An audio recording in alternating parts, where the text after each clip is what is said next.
Hello, and welcome everyone to D6. Hi. Where I, Arshan, bring together several friends from across the internet to play on a D&D live stream show. I'm not a friend. Yeah, your family. Yeah. When you're here, your family.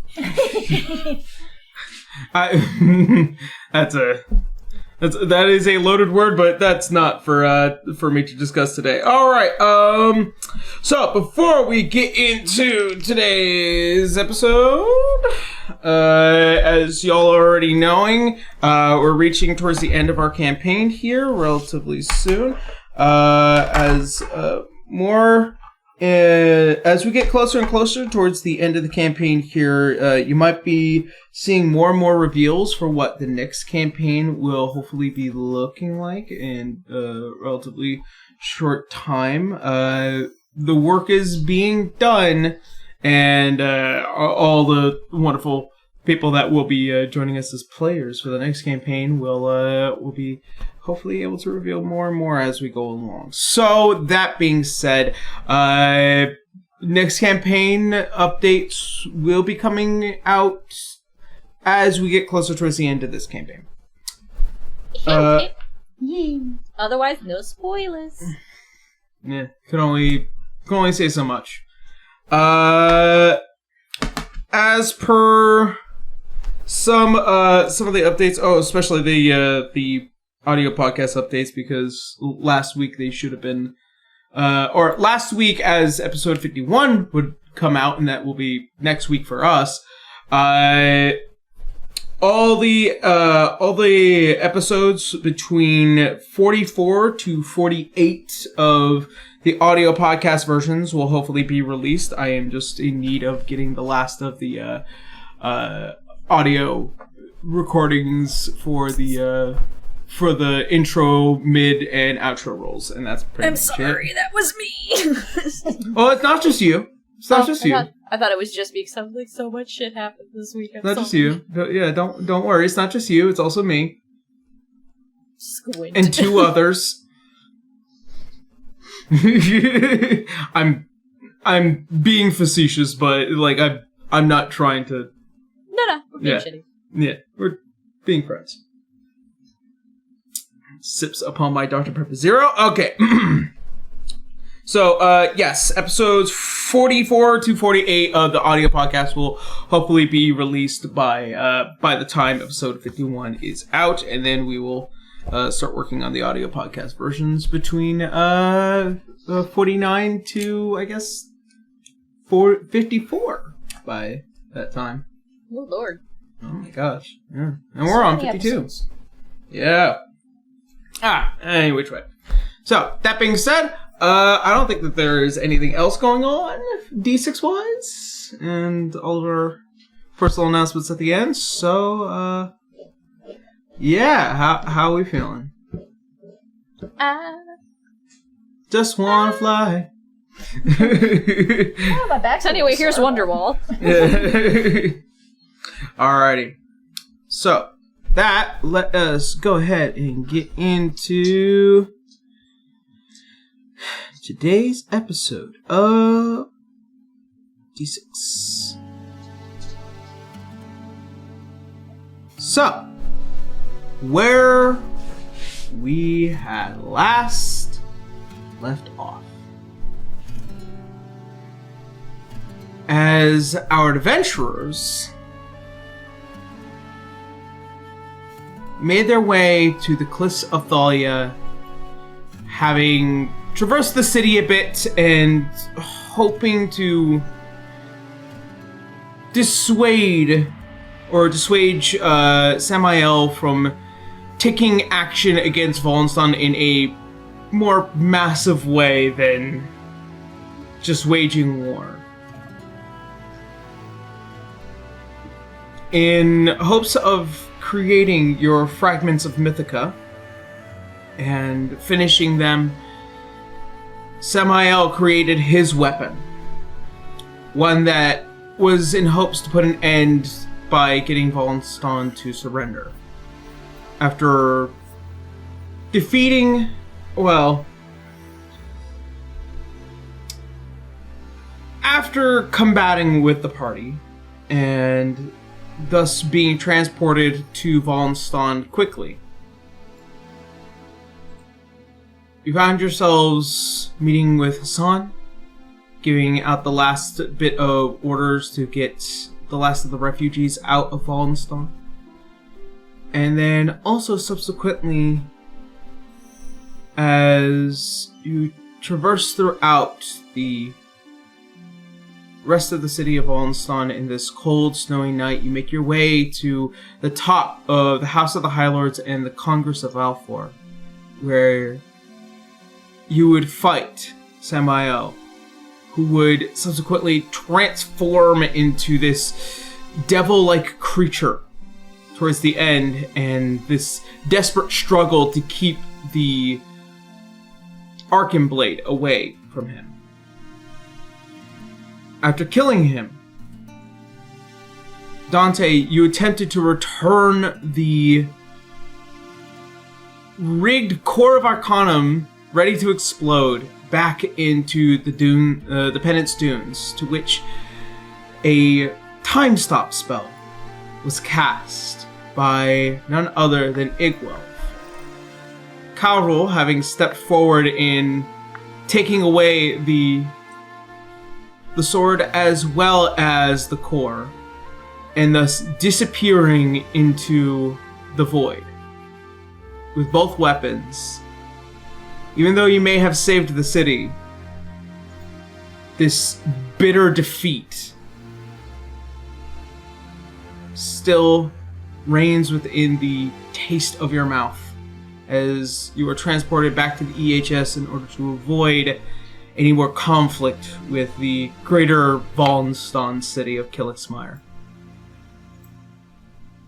And thus, as you stand there at the top of the Adamantine Bastion throughout the night, you are left to your devices as you return back to your rooms, hoping to find rest and sleep after a harrowing 48 hours. And as such, you all awaken. With that, we're going to do what I usually like to do, especially when there is an opportunity. If you guys want to do things separately, or if you would like to come together at first and then figure out what you want to do from there.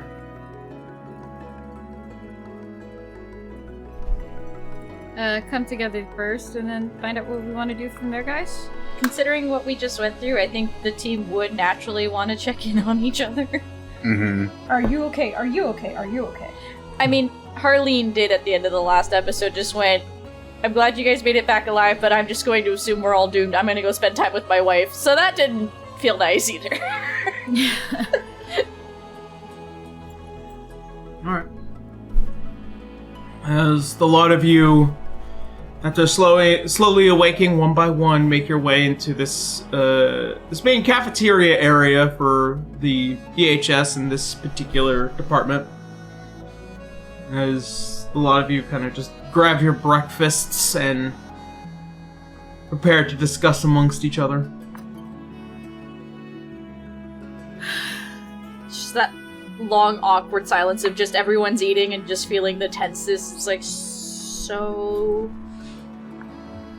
we're going to the moon. Yep, we're going to the moon. I've been meaning to ask, how are we going to, get there? Well, I mean, Dante had a vision from Sehanin about this towery thing, and I'm pretty sure it has something to do with that. Right? Yep. Looks at Dante like, please tell me I don't sound like a crazy. Nope, that's what she told me, or showed me at least. How are you feeling, Dante? Well, it looks like I'm either a huge traitor or I am now the sitting king of the Thalian Cliffs. Fair enough. But I was mostly talking about your brother. I want to rectify this real quick for Dante. Mm-hmm. There Yeah. are no kings in the Thalia Cliffs. There are the 5 houses that lead the Thalia Cliffs. That's what they were designed for. There was no, major leadership. However, the houses would often come together and choose a house to lead the Thalia Cliffs, usually out of a necessity or a democratization of it. So, this was in a far cry to not be like how Waldenstein initially was, especially considering it was a monarchy back 150 years ago. So you're not really a king, you are now the heir to the Ishgari house. You are the leading head of the Ishgari house. Okay. So there's no particular rulership over the Thalia Cliffs. Alright. Now Dante's gonna be like, alright, retract that. It's either I am marked as a huge traitor to the Thalian Cliffs, or I have just raised to the top of the house of the Ishgari family. Well, we'll see. In time. Citra just kind of puts a hand on his back, just pat.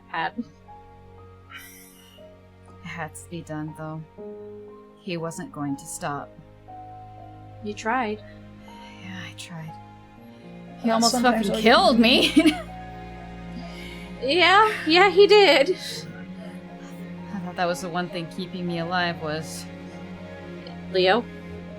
Well, not Leo, but the fact that he didn't want to kill his brother, but I guess that was clearly off the table. To be fair, I feel like a bit of that sword was still nagging at him. I don't think it was the sword. No, I He sounded like he's been pretty broken for a while. From what it sounded like, it was the armor he was wearing. Maybe. Even the sword told me he didn't need the sword. The sword spoke to you?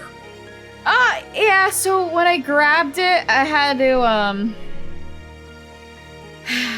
to bind to it basically, and told me it didn't want the unworthy holding it. Huh. And told me that Samael didn't need him anyways. I mean, your brother was very tough. I will give him that. It still hurts. Yeah, but that's the weird thing is that armor he got from Yanuel. Until there are facts in front of you, Dante, I wouldn't read too far into it right now. You've already got enough on your mind. Yeah, just one thing at a time,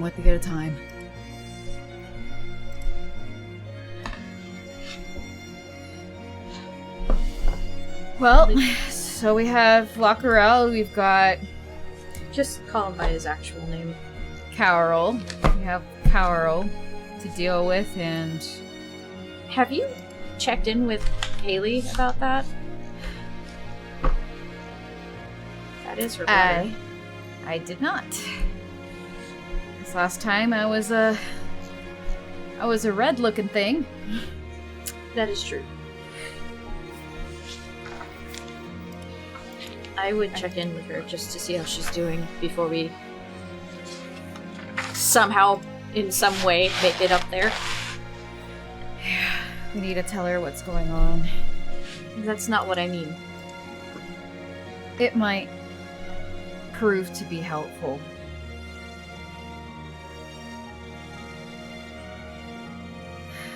Alright, I'll talk to Haley. Has there Leo. been any word from... Oh, sorry. I was gonna say, Citra's checking and everybody like, Leo, Airlist, are you guys okay?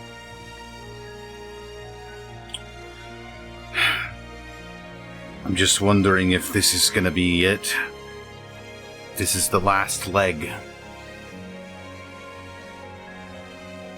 Yeah. But this time we have the means to have the upper hand.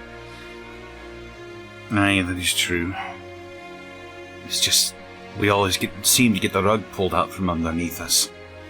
True, but that's because it was all part of a plan. He's at his final position here, so I feel like now it's just they're hoping we won't find them, and even if we do, sure, they expect us there, but there's nowhere else to go, instead of feeling like they're always 10 places ahead of us, so...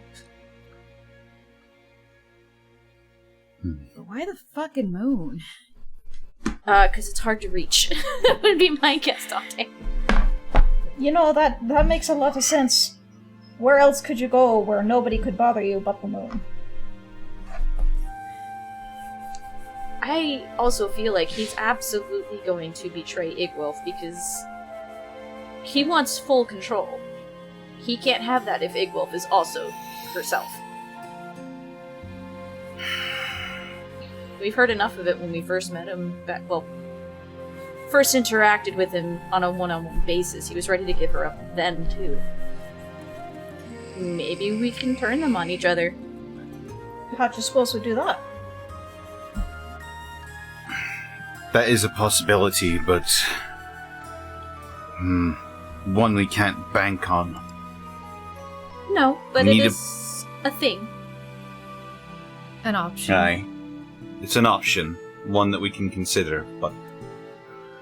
this is the kind of situation where we shouldn't put all of our eggs in one basket.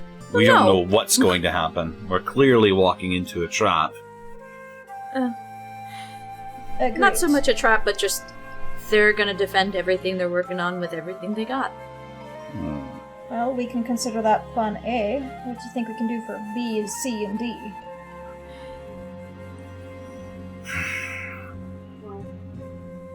We don't know what Calrol can do, other than teleport and look menacing. Igwelv, she's a powerful spellcaster. So we Yeah. If we can assume that options. Igwelv is making up for Calrol's Faults. weaknesses.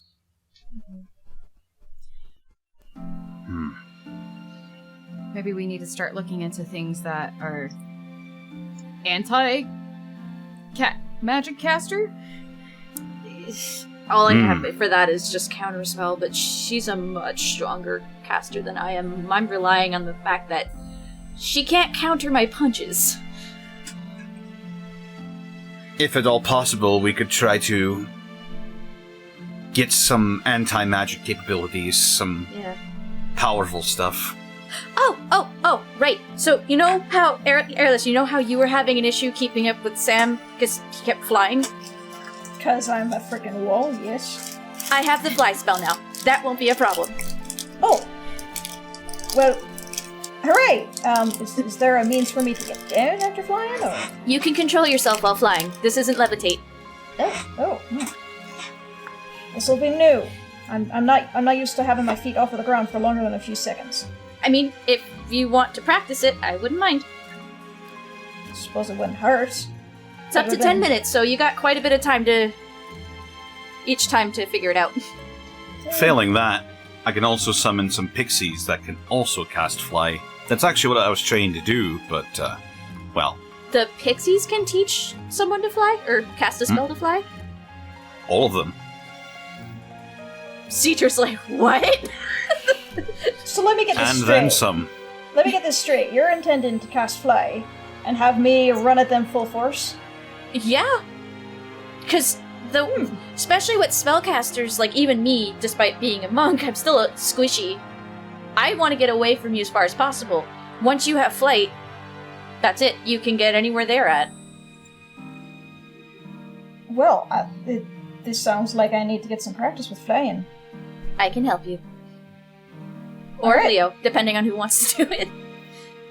I Leo, wouldn't you're- mind coordination with both of you. Okay. Leo, can I just say your magic continues to amaze me? He just shrugs. Hey, Take it as a compliment. And she just gives, like, that kind of a pout face. What's another thing that brings down spellcasters?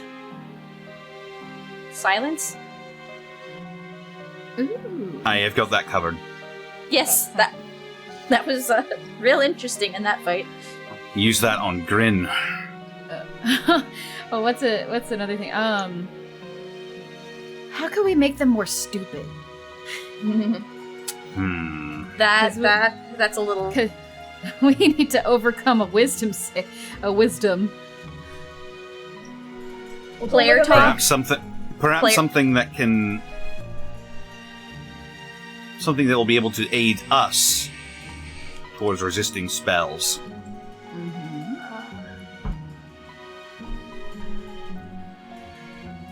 Player talk as a funny haha. Citra also now has Tasha's Mind Whip, which if they fail, they have to choose whether a move action or a bonus action, and that's it. Which is funny, because that's one of her spells. Can't wait for Citra to use that, and Igwolf goes, "Oh, hey, I made that! Ah! I did that. I made that spell! Oh! That was me. You can't use that magic against me. I made that magic.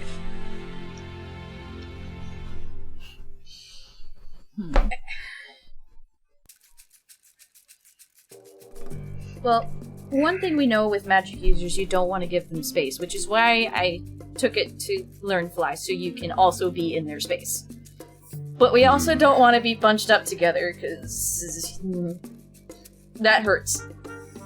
Well, if I'm flying, I'll be shooting to be right in their way, so...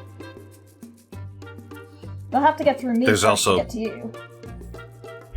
And I can teleport, so I can do stabby, stabby, stab, and then get out of there really quick. There's one thing that we need to be on the lookout for. Which is?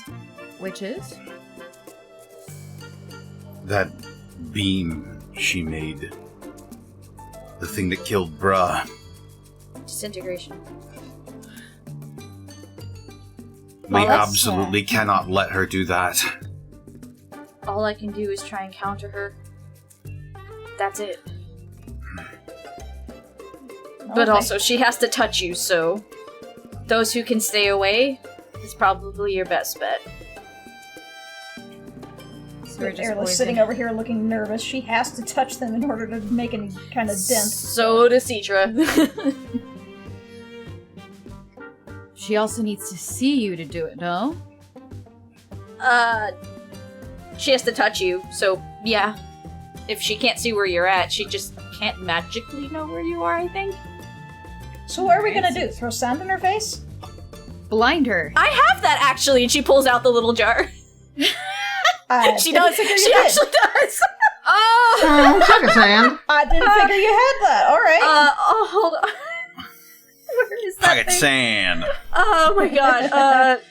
Where is it?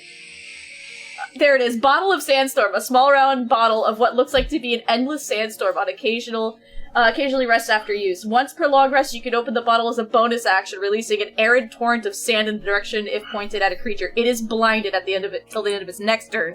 There is no save. You're just pocket sand, blind. That might actually be super helpful. Yeah.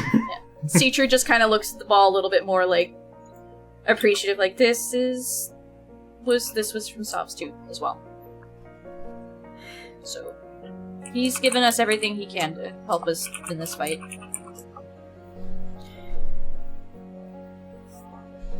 She'll, like, just put that back in her little tail bag. Well, I certainly didn't expect that. That'll be very helpful. Yeah.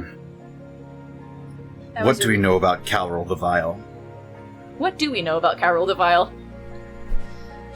We know he can teleport. He's probably got the Arcan Blade. He has the Wand of Orcus. He's a sister of Haley, or brother of Haley. Technically, he's Lumerian, but don't let him hear you say that. And he's a piece of crap. Yes. I mean, as far as history goes, I couldn't find Goes in your what Apple the Music. fuck?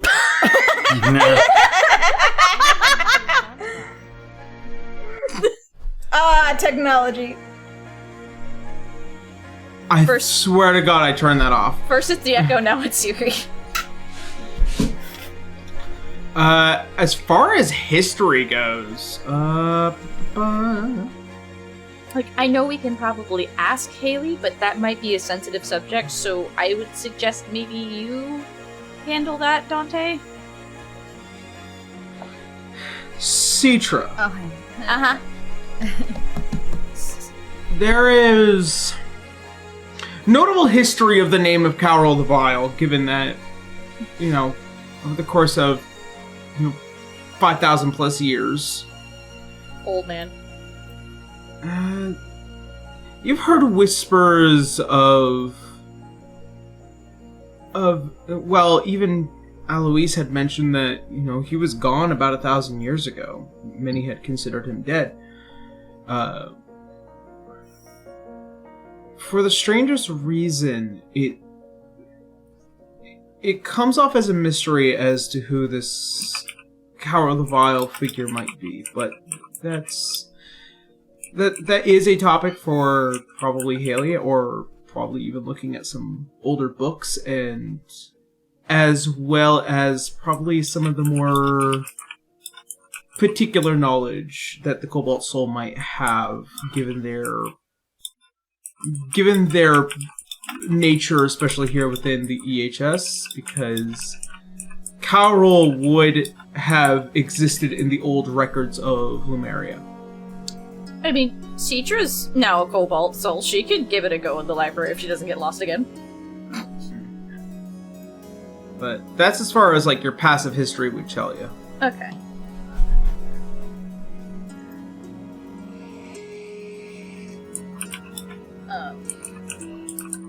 So he's been around for about 5,000 years, but he just vanished for 1,000. We know that he seems to have kind of collaborated in making sure we ended up where we did. He is Lumerian, so there might be information on him in here, so Haley might know any of the Cobalt Soul, and if I can probably do some research on it too, now that it's more my expertise. Sure, it wouldn't hurt. We have 2 weeks. We do have 2 weeks. Have a library day then? I can.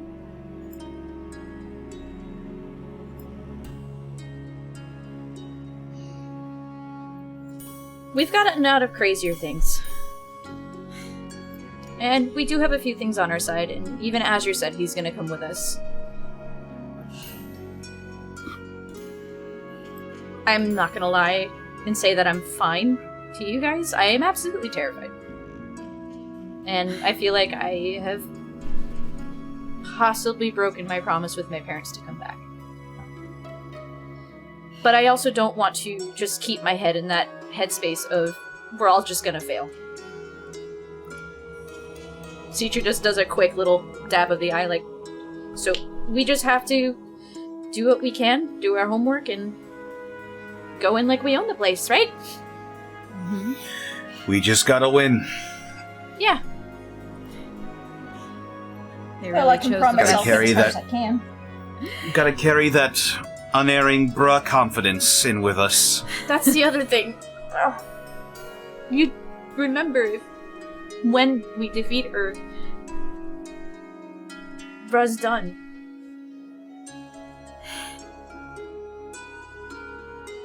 I know. But at least he's with his family right now.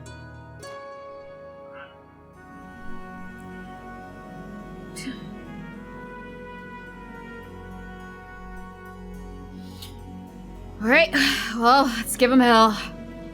The Dante kind of just sits up and he starts getting ready. You're gonna this is gonna talk to Haley? Yeah, this is gonna be a hard one. You got this. And come on. It's very easy to feel safe around you, buddy. All I right. just hope she feels the same way.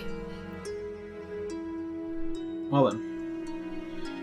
Before anything else, as the four of you begin to split into your separate tasks, we're going to go across the table, give a bit of time to each one to have a specific task throughout this time before you make your way down to this tower.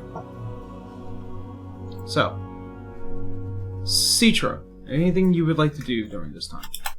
Well, there's the 2 things I told you about that I figured you get to surprise me with that.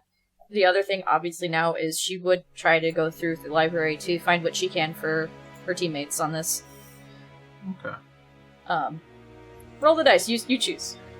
Make an investigation check. Oh boy. Looking for the old records of Lumeria. Let's hear for the -1. Oh hey, it's a 16. Okay. It's deep and far back to a point where it's not even within this specific department. It's further within the EHS to the point where you actually need to go to Alernon's section of the EHS. Huh. As a bit of processing and, thanks to the Dewey Decimal System. Who's this Dewey guy? Oh no, he was just Dewey at the time. Yeah, Dewey Decimal System.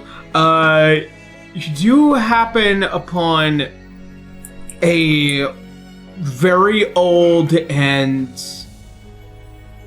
well-kept room that truly is defined for keeping these very old, nearly 5,000-year-old records. And these are some of the records thanks to, in part, by the first king, truly, the King of Lumeria before Canis. As you try and look specifically for Cowrul, you do happen upon a scrolled document written in its own particular language, that of Celestial, and I can read that. Yep. The documentation as it follows. See? Excuse me. She's carefully handling this with like gloves and stuff.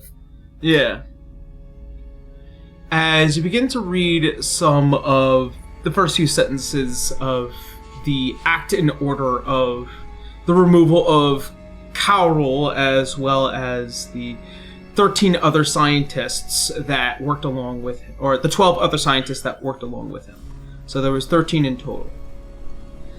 Cowrul, along with these other individuals, were specifically tasked to observe the moon and the sun. However, one of the leading members within this organization had objectively moved the parameters of this distinct order to beyond the moon and the sun. Side note, Teacher's probably writing this down in a little journal at this point. As it comes to the head of it, these 13 individuals, at least 3 of the names can be made out. Given how old the documentation is. Excuse me for a moment. Grab my notes.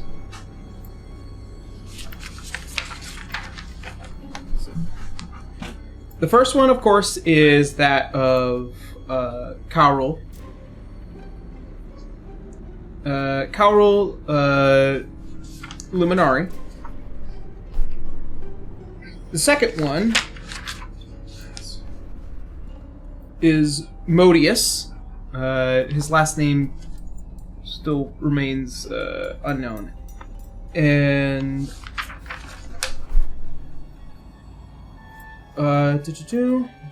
one Arthur, sorry about this. Goodness. It's alright, take your time. Yeah. God. Like, I know the last name, and I can't believe it's escaping me now.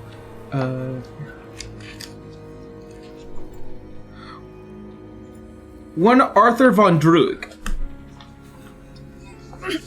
Anyway.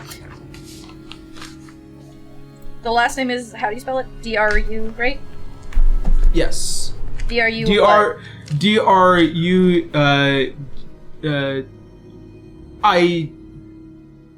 I-G. Von Druig. Okay. Yeah. Alright. Sorry, I'm writing them down on my phone notes so you don't hear the clacky of my own keyboard, because Lord, I know it's loud. So, Arthur von Druig, Modius, and Carol Luminari. I really hope Modius' last name isn't Az. I'm gonna cry. But I know Citra knows that Colorel the Vile was eventually booted. Exiled. The subsequent order to follow some of the documentation would be that these 13 individuals going against the very order and parameters of what they were supposed to be observing,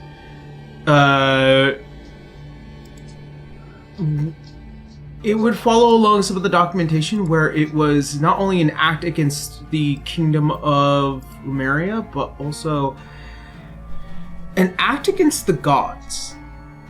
Which is very curious because very rarely does that seemingly pop up. Because gods refer to the primal gods before the emergence of many of the following gods, much like Sahani, the Raven Queen, and Erithus. This kind of act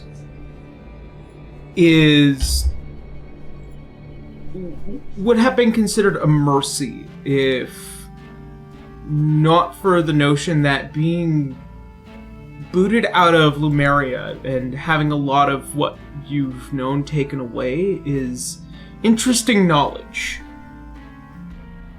But the act itself was almost whatever information they came across, while it's lost to time. Nobody knows why Roya was so hell-bent on making sure that nobody knew what the truth that these people may have found during their search, that it would cause a level of fear not just only towards him as a king, but also to the gods themselves. Boy. Citra's vote of confidence keeps getting knocked down one by one. Is there anything else in this, or not? That's kind of where it ends. It is, it does reach to the point where at the end of this document, these 13 individuals and many of these names having been faded and blotted away by, thousands of years of age, there is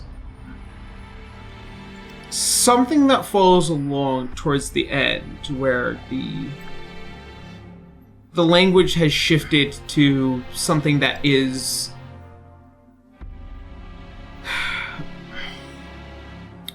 a language that cannot be immediately understood. And she'll still copy it down by just trying to imitate the same squiggles of lines that she sees for the time being. Something she may have to ask for later.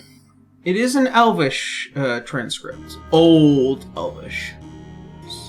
But there's seemingly something that was just scribbled in before the document was signed and marked by the king. And that put the end of this matter to rest. Would Citra have a good hunch that maybe Haley or Azure might know this language? Considering how old he is anyway? More than likely. Okay. I mean, Elvish language was one of the main languages of Lemuria, considering their relationships with the elves, especially during the early days. Yeah. So those are the two people she might seek out eventually to kind of figure out that last bit. She's gonna leave Haley alone just for now, just so that, those two can have some time together, though. Worst case scenario, Citra could go to Airlist. Would Airless know it? It's not current Elvish, this is old Elvish. She might have an idea. Alright, fair enough. It's like Latin, like you can see what it is and you basically understand, but... Alright. So, with that being cornered, Leodon, as you make your way into the EHS, what is your intent? Well, I would probably, since it sort of relates to my whole shtick, I would probably see if I could get my hands on as much information about Igwilf as possible. Did you not do that before we did the Celsium trip? Yes, but I'm doing it more now. Okay, I mean, you could ask Citra for help if that's the case. I don't know. I mean, with Igwelf's particular information, much about her was very well hidden. Make a... I would suppose, make a... Actually, you know what? A little... Instead of Igwelf, I would like to look up as much information about the moon as possible.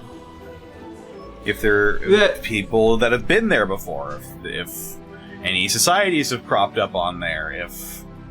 Knowledge is power. It's a good thing to try to find this stuff. Oh, Moon's Yeah, haunted. get the literal lay of the land. Moon's haunted. Let's see. Make a, I guess make a survival check, because this is information about, the I guess Geography? geography and civilizations and whatnot Here that I could go. have propped up on the moon. That's an 11. 11. Buddy. I mean, there is information about the moon, like, to an extent, as you try and get a understanding of its general geography. There is one particular document, very recent, about 50 years ago, that kind of details a lot of what the moon was like, especially for these individuals. Much of it comes from a river dust lake. A lot of this documentation is about what they saw in the meeting of the gods, this banquet of the gods during the Lumerian Wars. What they do remember is that there is at least two particular places, at least that they had been witness to and have physically been to. The first place is this, I guess, stronghold for Sahani, where it was her duty to kind of create this table for the gods and have all of them meet and discuss among each other on what to do when dealing with the Lumerian threat. The second place was known as the Dawnrite.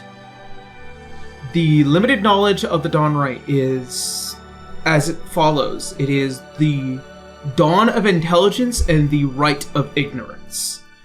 And this primordial entity is the progenitor of how everyone had gained the ability of thought.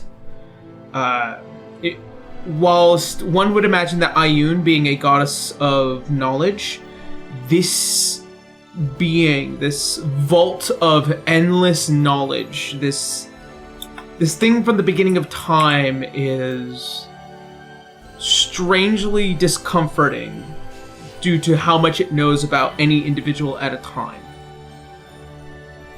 And the way that it reflects back onto those who enter it. It also seemingly has a level of not just only omnipotence, but also omnipresence. While it doesn't seem like it's alive as it is a place, it is still also a thing. A breathing, godlike being. Beyond the rest of the moon, there's very limited knowledge on what is on the dark side of the moon. This was defined as them being during the time of a full moon. But the rest of the moon is kind of barren in its own design. But they had described the ability of being able to breathe up there. Oh, thank God we can breathe. Yeah. That would have Hooray! halted our progress immensely. Hooray! Yep. No spacesuits. And that's as much as you're able to get from this old and more recent document of a old adventurer.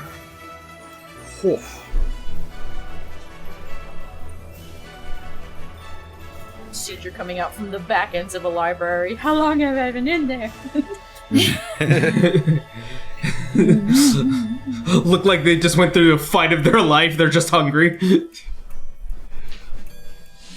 Anything else in particular, Leodon, before I move on?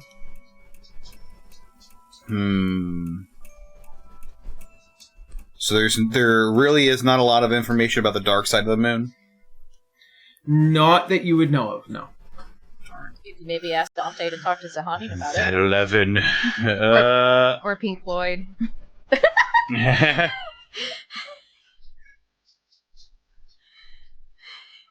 Are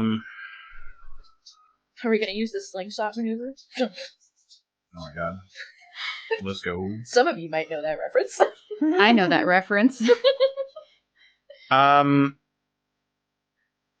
No, I don't think there's anything that I particularly could think of that would help us even more than this. Not that's in my area of expertise, anyway. Moose. Okay. Alright. Well then, that being said, Dante, what is your intention during this time of gaining knowledge? I'm gonna ask Haley about Carol the Vile.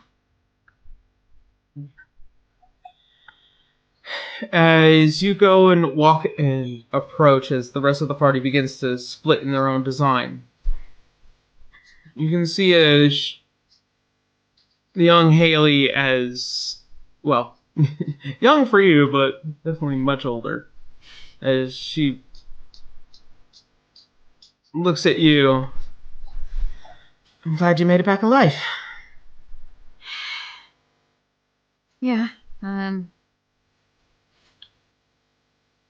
was your meeting with your brother? well, it didn't go well. He wasn't gonna stop, so we had to stop him. And unfortunately, that meant having to take his life.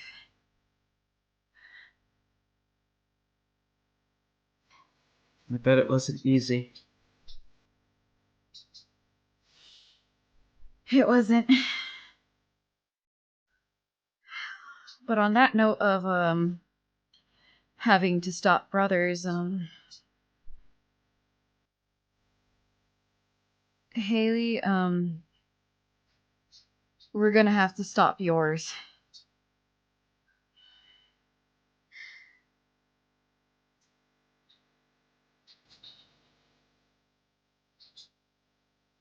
So what might be your intent here?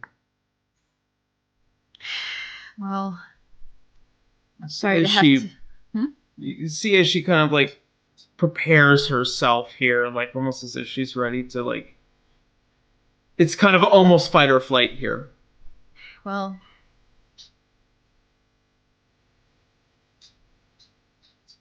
he has taken the bomb that my brother had made to completely flatten Wallenstein and all of Killigsmire, and is now with Arkenblade. the Arkenblade as well, and is now on the moon with Tasha. Wait, what was her name again? Igwelf. Igwell. I mean, either name works. Yeah, if her name works. Also the Wand of Orcus.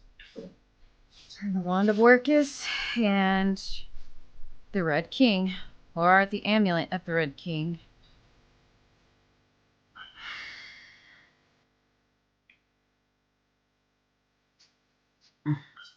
I've been hearing that strange title has been following him around the time. The Vial. That wasn't something he wanted. It was a brand from the king, as he had done to the entirety of, well, to many of those within his organization. Why was that? They broke the rules. And as such, Roya, having been adamant, especially during his time, was very assured in the notion that no one would be willing to listen to any of them if they were given a disservicing name. Their credibility, everything, gone.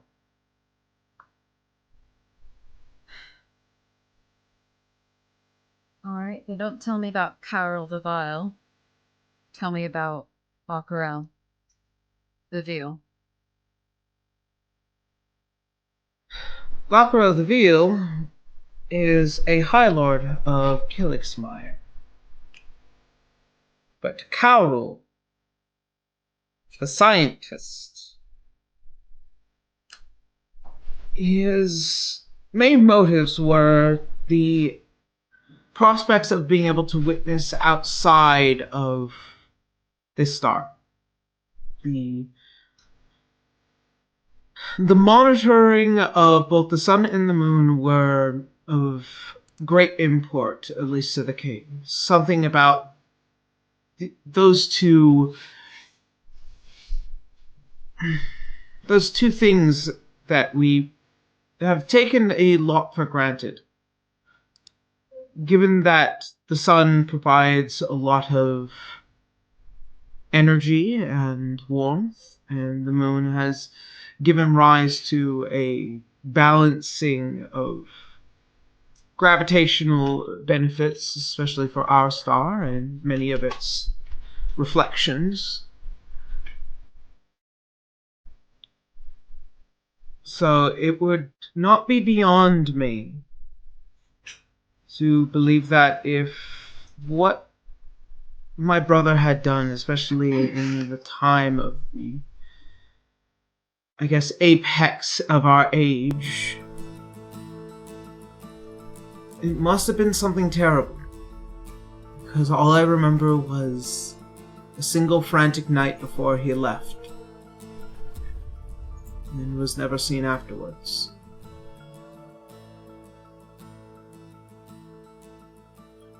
What happened that night, Haley?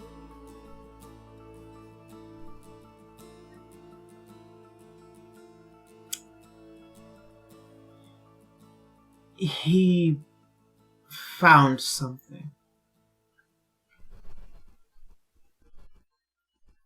All of them did.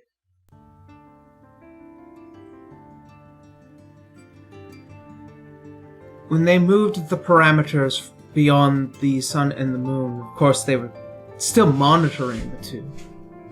But their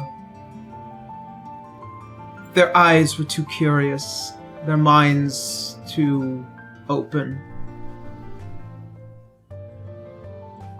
And all I remember was saying is that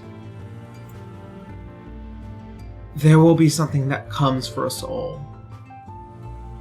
And that he had every intention to stop it, even if the king didn't. And so the 13 were banished, marked as Umbrians, in a rather cruel sense of fate.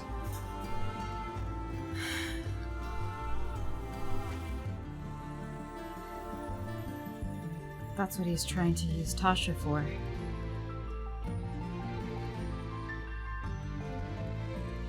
He's on the moon to do something.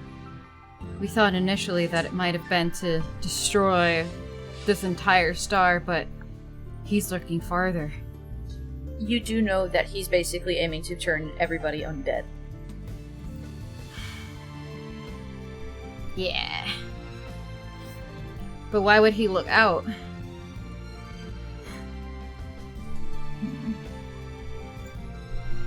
Because then he would have just stayed on the star to turn everyone undead. Why would they do it on the moon? It's probably due to the notion that the moon has many magical properties, given the fact that it is the home of a goddess, specifically. If his intent was to draw upon magical energy and use various magical items as conduits, the Core of Arcanum is definitely one of them. Perhaps it isn't just to summon Orcus, but something else. So if he's looking out, he needs the moon for this conduit.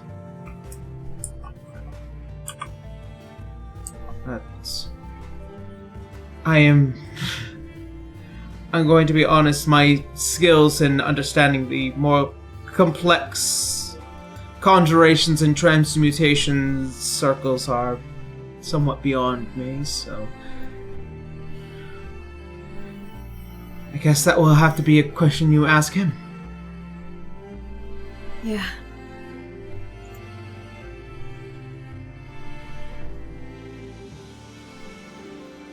I'm sorry about all of this, Haley. You see as, she removes the wide circled glasses and just places them down, and you see those wonderful red eyes. While pupilless, you can see they look like stars. There's no reason to apologize for the actions of someone else. And I certainly, whilst I have many of my own prehensions,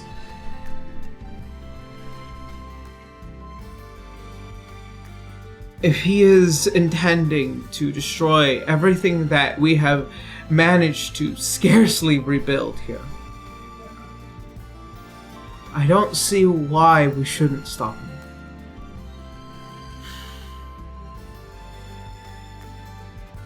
He might have been family, but that was long ago, and this is now.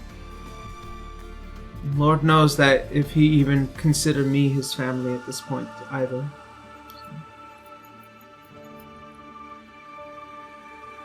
There's that. But I'll try. I'll try to speak sense into him.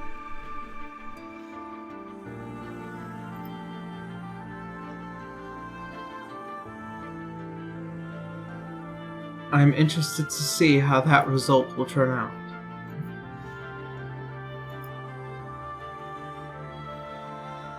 Hopefully it goes well.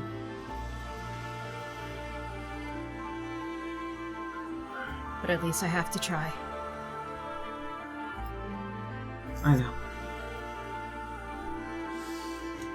Alright, gotta read up on some cosmology now. I can show you around. She gets up and kind of just like pats you on the back and just kind of takes you around deep within the libraries. And with that, Aerolist. What is your plans during this time of research and gaining of knowledge, if not allies? Well, let's see here. What can Airless do? She's not a particularly intelligent character, so just straight up asking somebody for advice is maybe the best that she can possibly do, but... I mean, there has always been one person, especially in your life, given your profession and your knowledge. And you know there's one person who has acted always in the best interest of not just only the star, but the kingdom itself. Having been a part of the Royal Guard, you slowly make your way within the castle walls of the Bastion, in hopes that you might be able to have a private audience with the king. Oh boy, talking with the king, that'll be fun. It doesn't take too long as you do enter a small private room with what looks like to be a rather contemplative Canis, along with a Helena who's narrowing down certain spots, especially for this kingdom, and as well as a well-armored Benedictus. As some of the discussions are kind of cut short, you can see as Helena just whispers into his ear before his eyes look towards your general direction. Aerolist. Glad to see that at least one of my guards are doing well enough, especially in this time of hardship. Well, it hasn't been easy, I'll say that, but I'm still standing, and I'm still going. But I was wondering if I might ask for a little advice or assistance, given where we're going to be going next.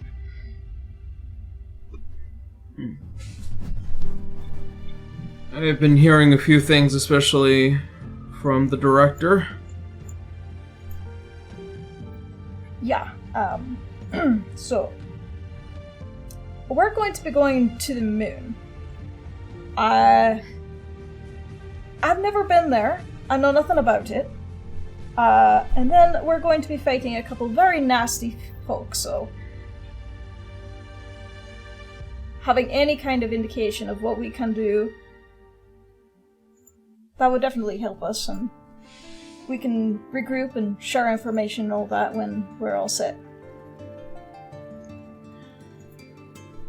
I had been there once. It was quite revealing, especially in my experience having spoken with the gods there, having even gotten the luxury of meeting my own father for the first time.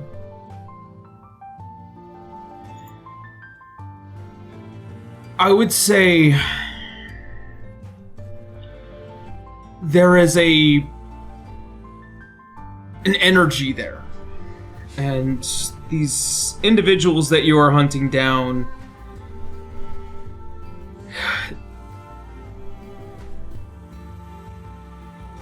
they are not something of my main personal immediate concern, but it's good to know that there are people that are willing to take up the task, given all that we have to take care of at the moment.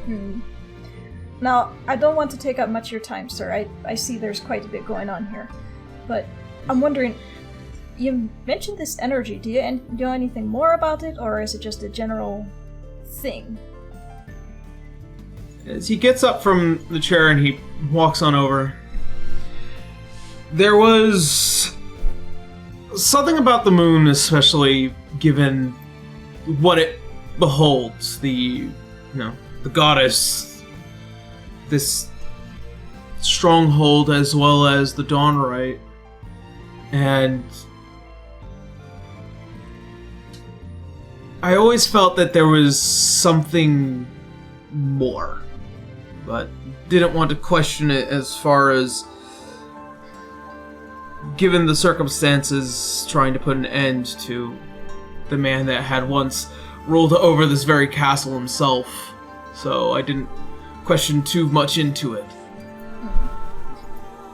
Well, I appreciate the input nonetheless. It gives us a little bit better idea of what to expect up there.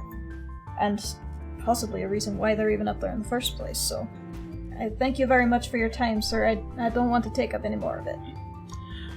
Errolus, before you leave. Yes, sir? Do you know why I made the Adamantine Bastion what it is today? I'm afraid I don't, sir. The Adamantine Bastion was not just so that way we could help people. Lumerians were vastly lost, having met a few, and even finding out my only kin was the king here. The Bastion was designed in its second afterthought as a means to put an end to world-ending threats, whilst Helena was dealing with the more secretive and political aspects of it. And without her, I would have not been able to do as much as I've done today. What I am looking out for is not just only to protect the Bastion, but also protect Erdseheimel in whole. As somebody who is a royal guard, you are an extension of that will.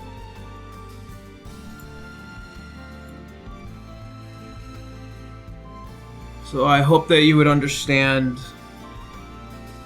when the moment comes and you have to stand strong, especially to those who cannot, that will hopefully come burning through. Errolus stands a little bit taller, a little bit more proud of, oh, you expect this? Okay.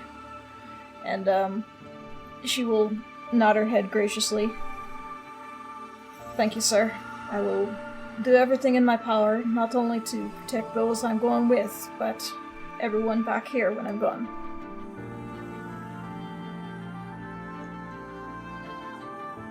I hope to see you come back safe.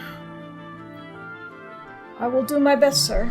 Though, given the circumstances, you know that I cannot promise. I know that life way too well. As you can see, there's a almost reminiscent smile on his face, as if certain memories come back some 50 years later.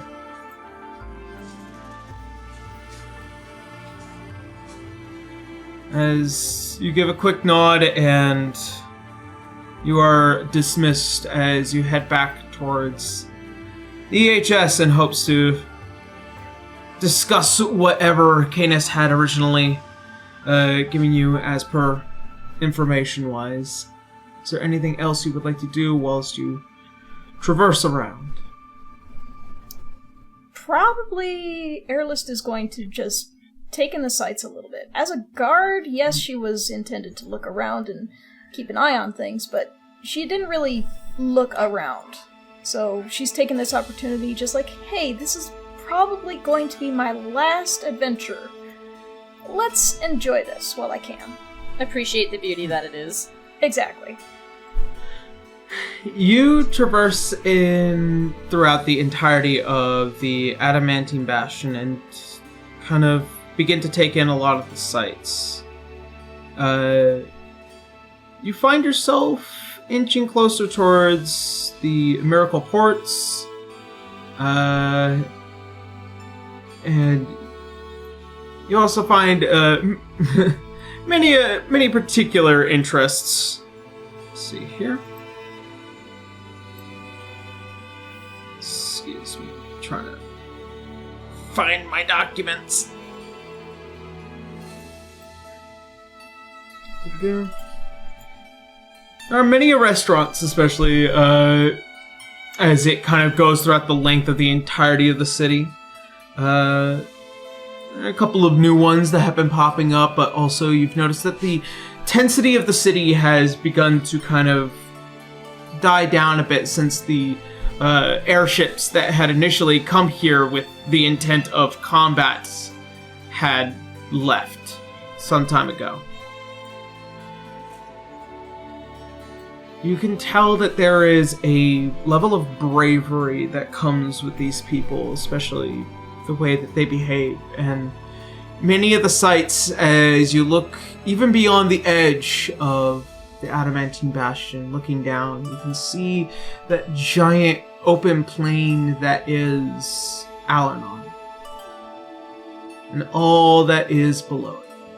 And as you look closer and you see that giant canyon, the one that kind of just raises above the rest of the land itself, you notice something just beyond the cloud break.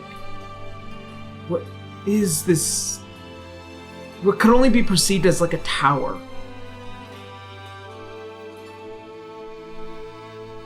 Something out there for you.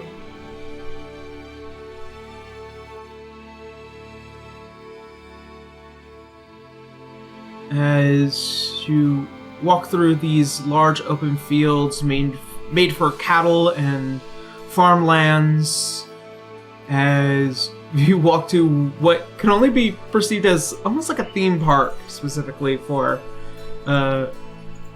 older individuals with wyvern riding and kraken ball. There's a lot here that, whilst you never got the opportunity to spend time on a lot of it, there's a lot of things here that people have valued, and it is thanks to not just only the Royal, the Adamantine, and the EHS.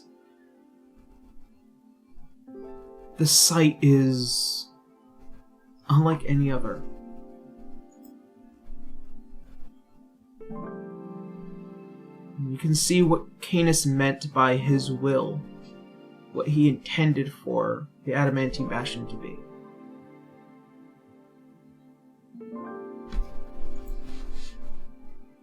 Well, Airless will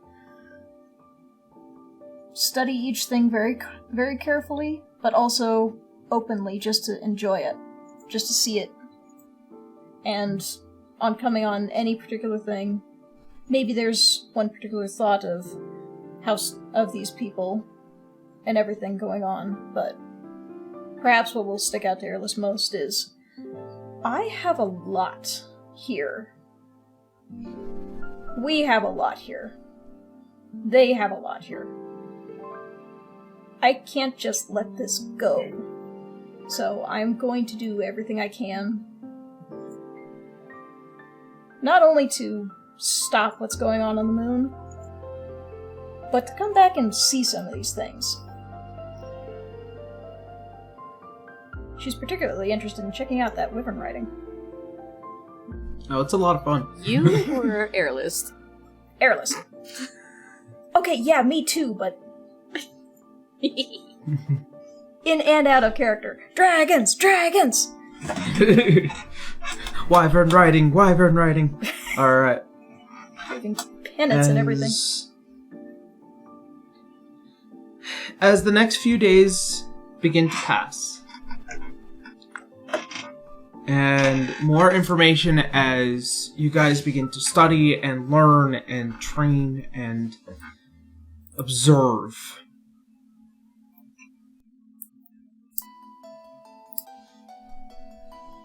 there is a day in which you feel, at first, a bite of cold that only comes during certain seasons, especially as you get closer and closer towards the end months here. And that first bite of cold is met, especially with the elevation of the entirety of the Adamantine Bastion. A mild snowfall has come through.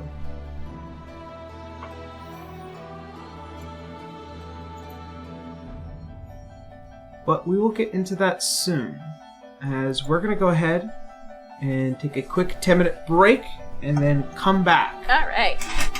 Somebody get Citra a sweater. Yeah, but I know another character of mine's enjoying this part. Toast time. Toast. All right. So with that, we're going to go ahead. We're going to take a quick 10-minute break. We will be right back, and we'll see you all then. So, yeah. See you in 10 minutes, everyone. Whoever. Woohoo. Pee-pee time.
Welcome back.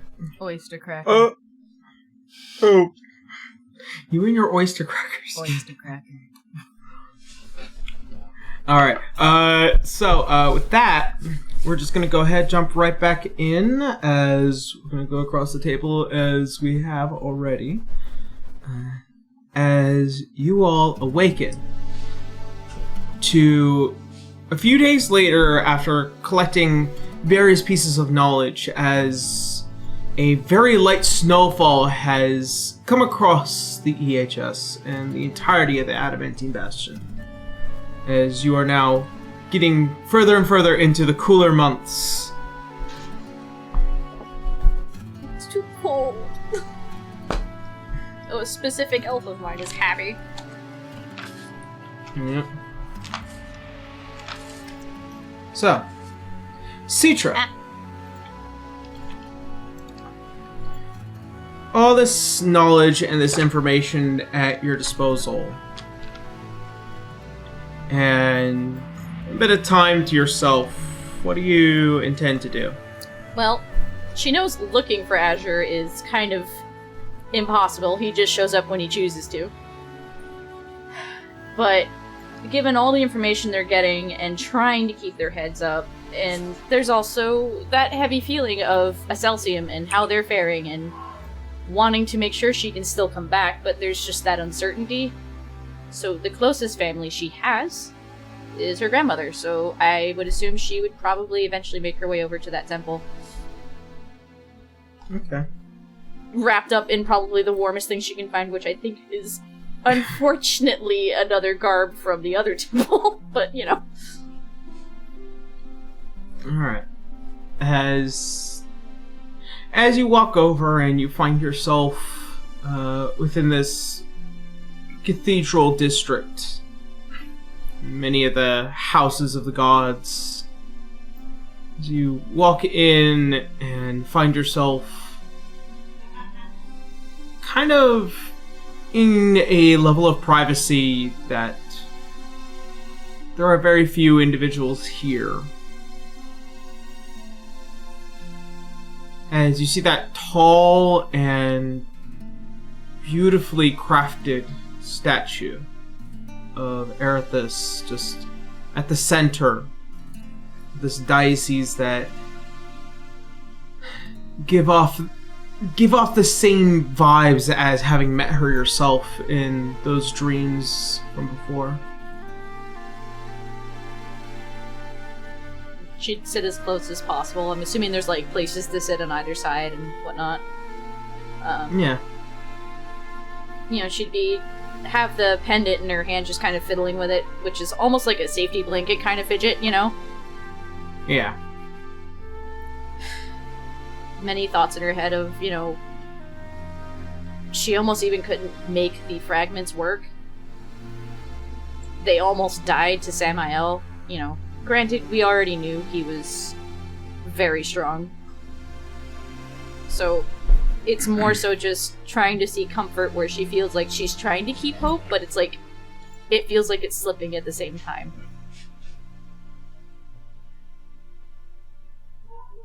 She really doesn't have, like, pointed questions like she did when she first communed. It's just comfort, you know? Yeah.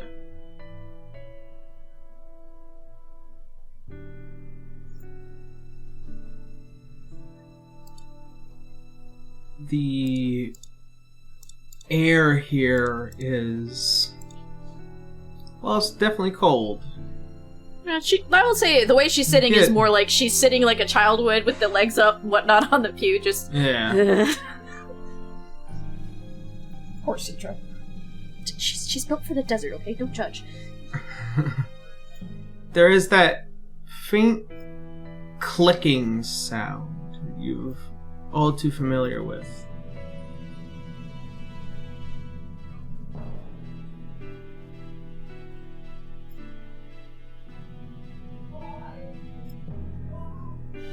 There is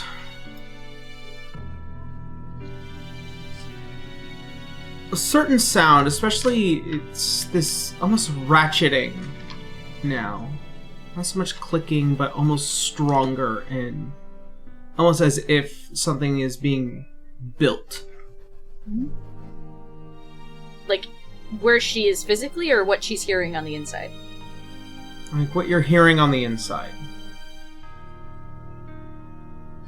She'd kind of pause for a second, feeling a little confused, and just ask, is something wrong?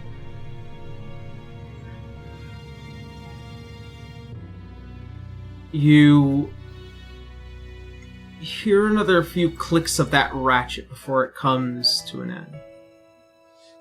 And then you hear the heavy pangs of a hammer. In the same tempo as that clicking sound. A indication of reinforcement, as if to build you stronger. Okay. It's her way of trying to give that comfort, I'm assuming, just in the form of sounds. Yeah. As she is one to do. Yeah.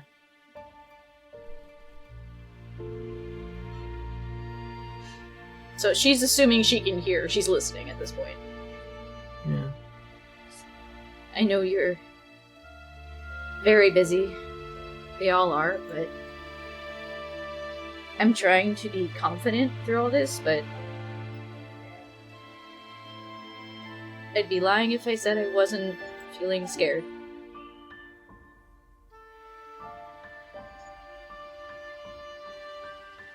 I know technically as a small comfort, if it doesn't go well, I'd still see you, but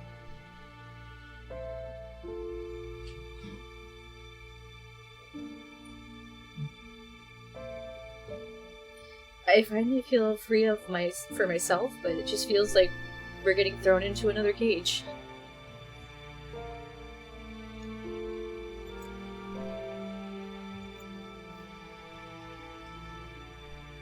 There is a pause of the click. Instead, it is replaced with this faint crackling, almost as if wood being thrown on a fire. I'm assuming that's signifying some sort of warmth. This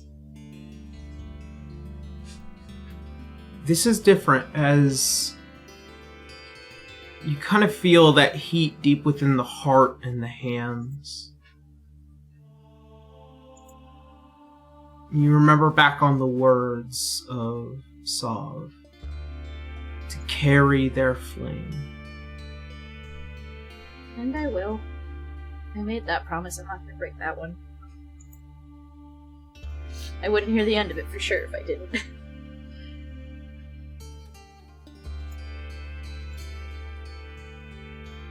But I know it's a dumb question to ask, but is there a chance we're gonna succeed through this?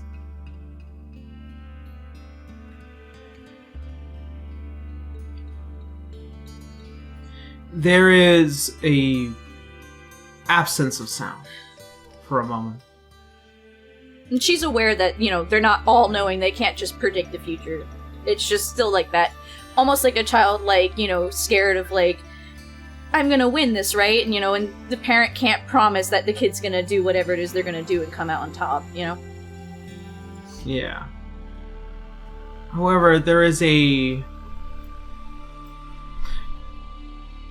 small reinforcement, the sound of fire and this striking sound of hammers.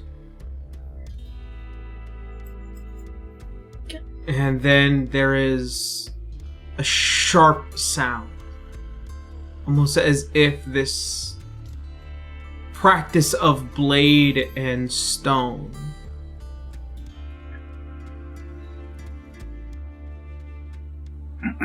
I'm assuming that's a vote of confidence there.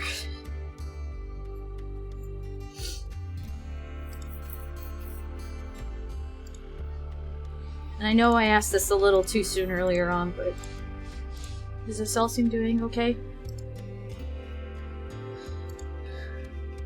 There is an immediate grand warmth that encompasses you. A familiar, bright summer day kind of warmth. Almost beating out the cold of the Adamantine Bastion. That gets a smile on her face. At least that's now at least one worry she's not gonna have to keep just focusing on during all this. She'll, like, wipe the tears a little bit. Just, thank you.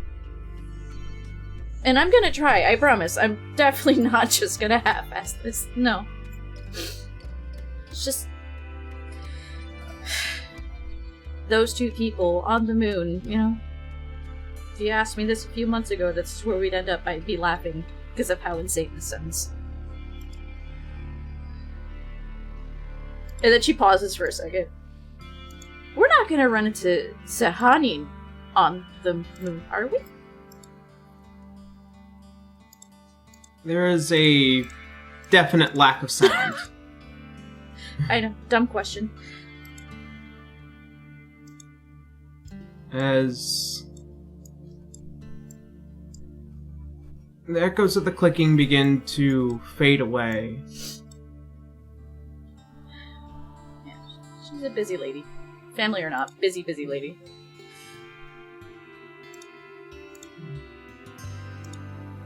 There is a moment where sound, the warmth, the silence all come to a close as the statue, almost as if you can't tell between a smile or a neutral face, but you can definitely tell it's changed in your perspective. And she'd give a smile back. Just a quiet thank you before probably eventually leaving, so whoever else wants to be here can. As you go to leave and exiting out through the cathedral doors, you hear the familiar voice. Thought I'd find you here. She immediately jumps out of her fucking skin. Just immediately almost trips on herself. It's like, bah. Standing across behind you is Dagex. Hi. She's realizing that they've been here for 2 days and she hasn't seen him yet. And with that, we're going to move to Leadon. Boy. So, Leadon, in this time, is there anything in particular that you would like to do?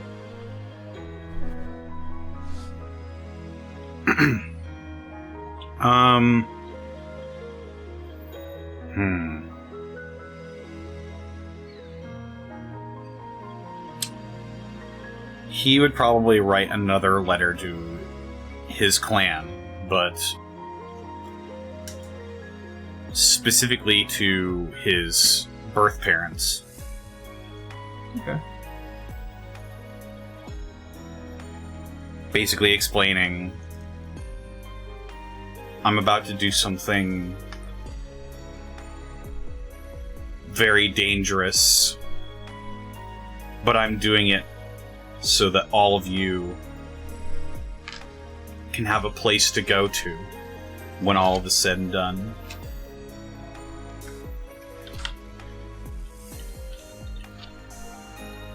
Okay. He's gonna say, if I fail, you probably won't even read this. If I don't make it, I'm glad that I met you.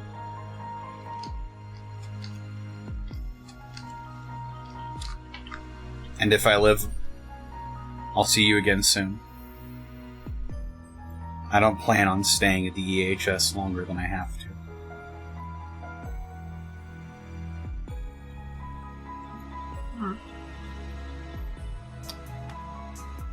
It'll take some time for this missive to make it to your parents, but like a lot of the mailing efforts, especially in a world like this, it's either done magically or it's done by hand, so knowing its general direction is good. Then he'll reach into his cap and he'll pull out his foster father's journal, the one that he gave to him at the beginning of this adventure, right before he set off. The one he kept hidden even in the Penance Dunes. He'll flip to a blank page. And he'll write,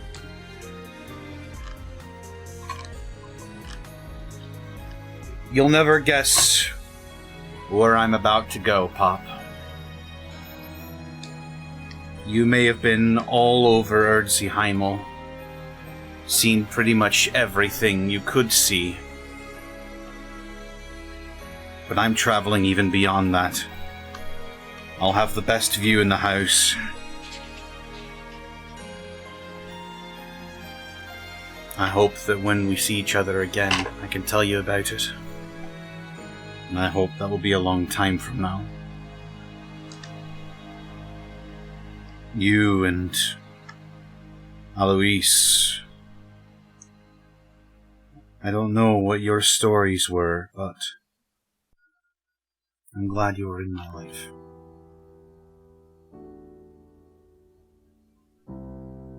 I miss you."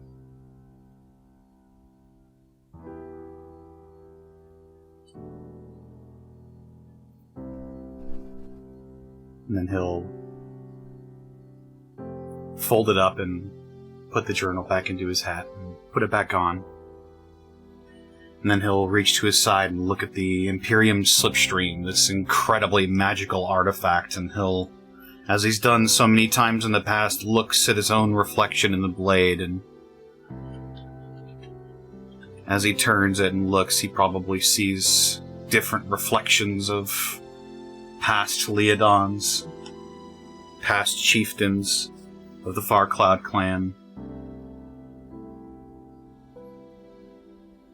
As you do, you feel a faint calling from it, as if to draw you in.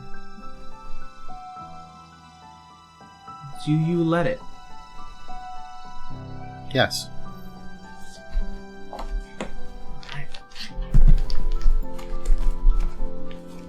Waiting for this.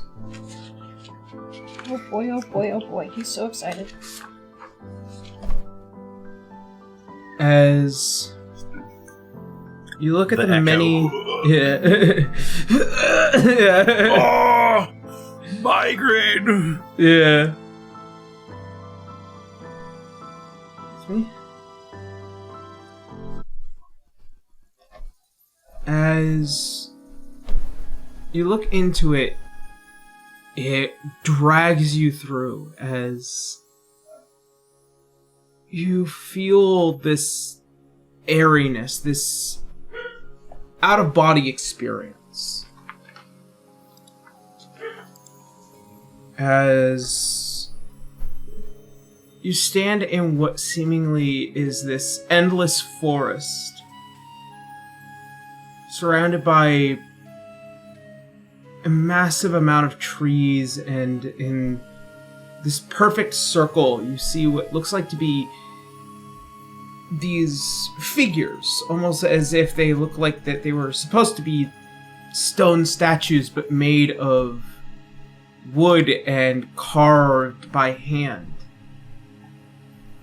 Each face comes off like reflections that you have seen throughout the Imperium.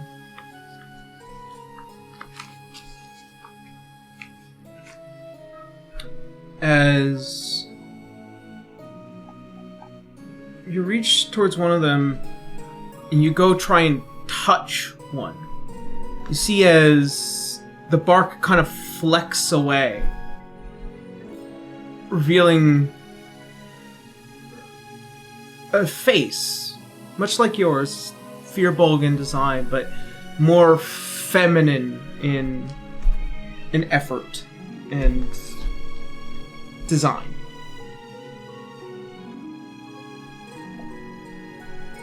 Hello. Hello. Who are you? I am Leodon. And who are you? I am Leodon. Well, that would make things very easy to remember then, wouldn't it? I suppose so. He looks around. There are multiple of these statues, right? Yes. I assume, then, that all of these are Leodon too. Probably from different ages, I'm sure. We live for very long, but throughout those ages we have coalesced. Like birds through migration, they always know exactly where to go. It is strange to speak to one of a new age.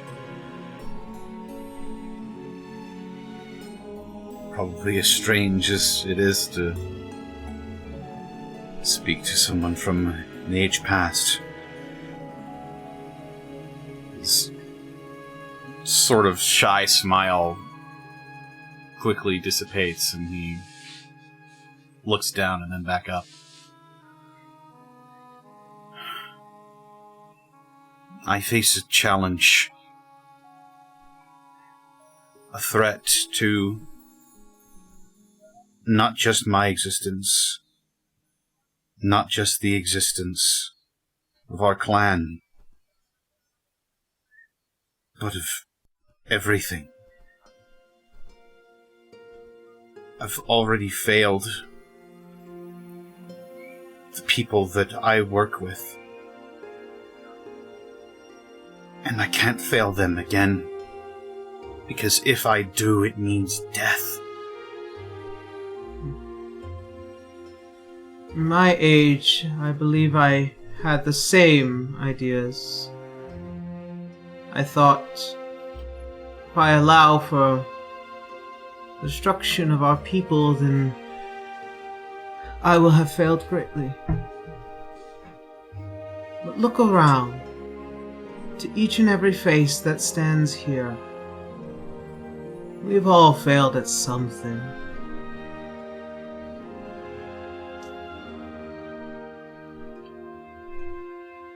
In my last age, I remember my failure to help a friend. Somebody that I have known for almost the entirety of my life and lifetimes before.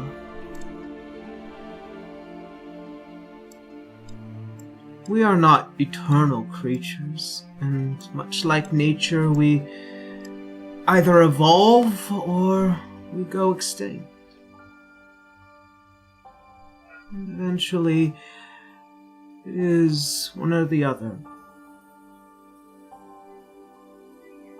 I know not what this particular hardship is, Leodon, but take wisdom from an old soul. The threat of death is an eventuality. What you need to protect are the very few things that truly matter. And then you can start worrying about the whole.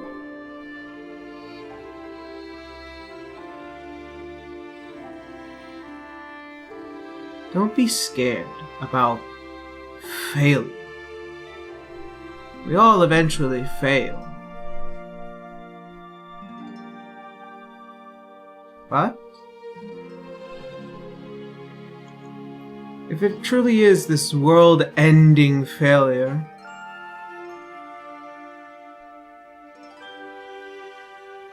take solace that you can actually protect what you do have.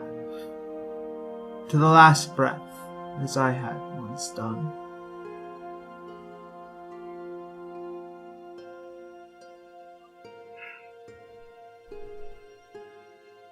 He sort of closes his eyes. He reaches into his pocket and he pulls out a small bundle of the Jormungandr grass. He just looks at it solemnly. I failed a friend once too.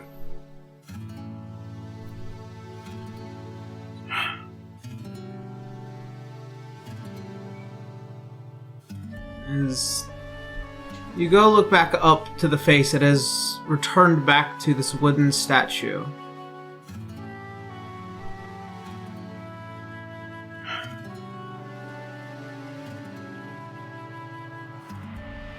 Does it look like there's space for another statue in this? There are many throughout here, and there will always be space made here. It's a massive forest, but this is the latest one along the line. There'll always be another next to it, and then another. But you could go back. Several of these Leodons might have wisdom to each one.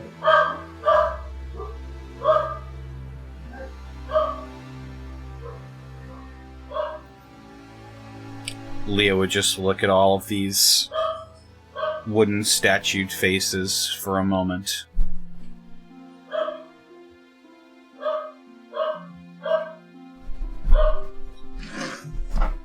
Suppose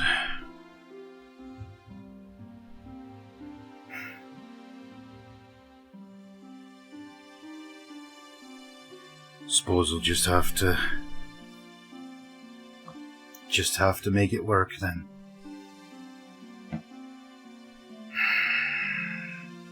I can't worry about failing.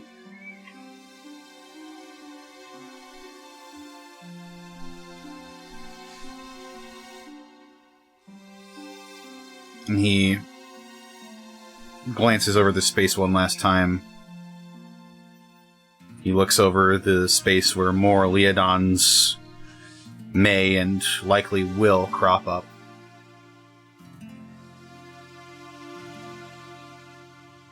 And then he looks down at the slipstream once again. You only see your to. reflection.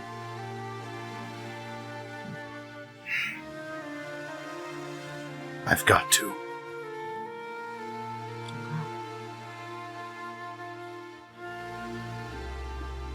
As you look out into that eternity and feel some semblance and solace,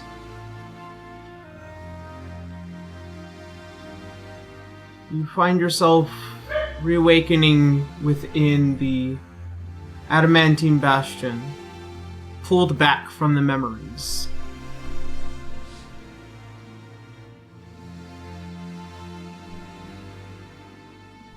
Dante,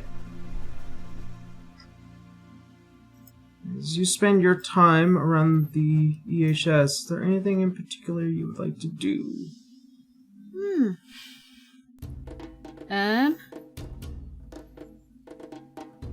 You know what? Dante's got a whole lot of cash. Aren't your family members up here too? Oh, yeah, I think that is something. Alright, yeah, he's gonna look for his crew because he was told that they got sent to the EHS. Yeah.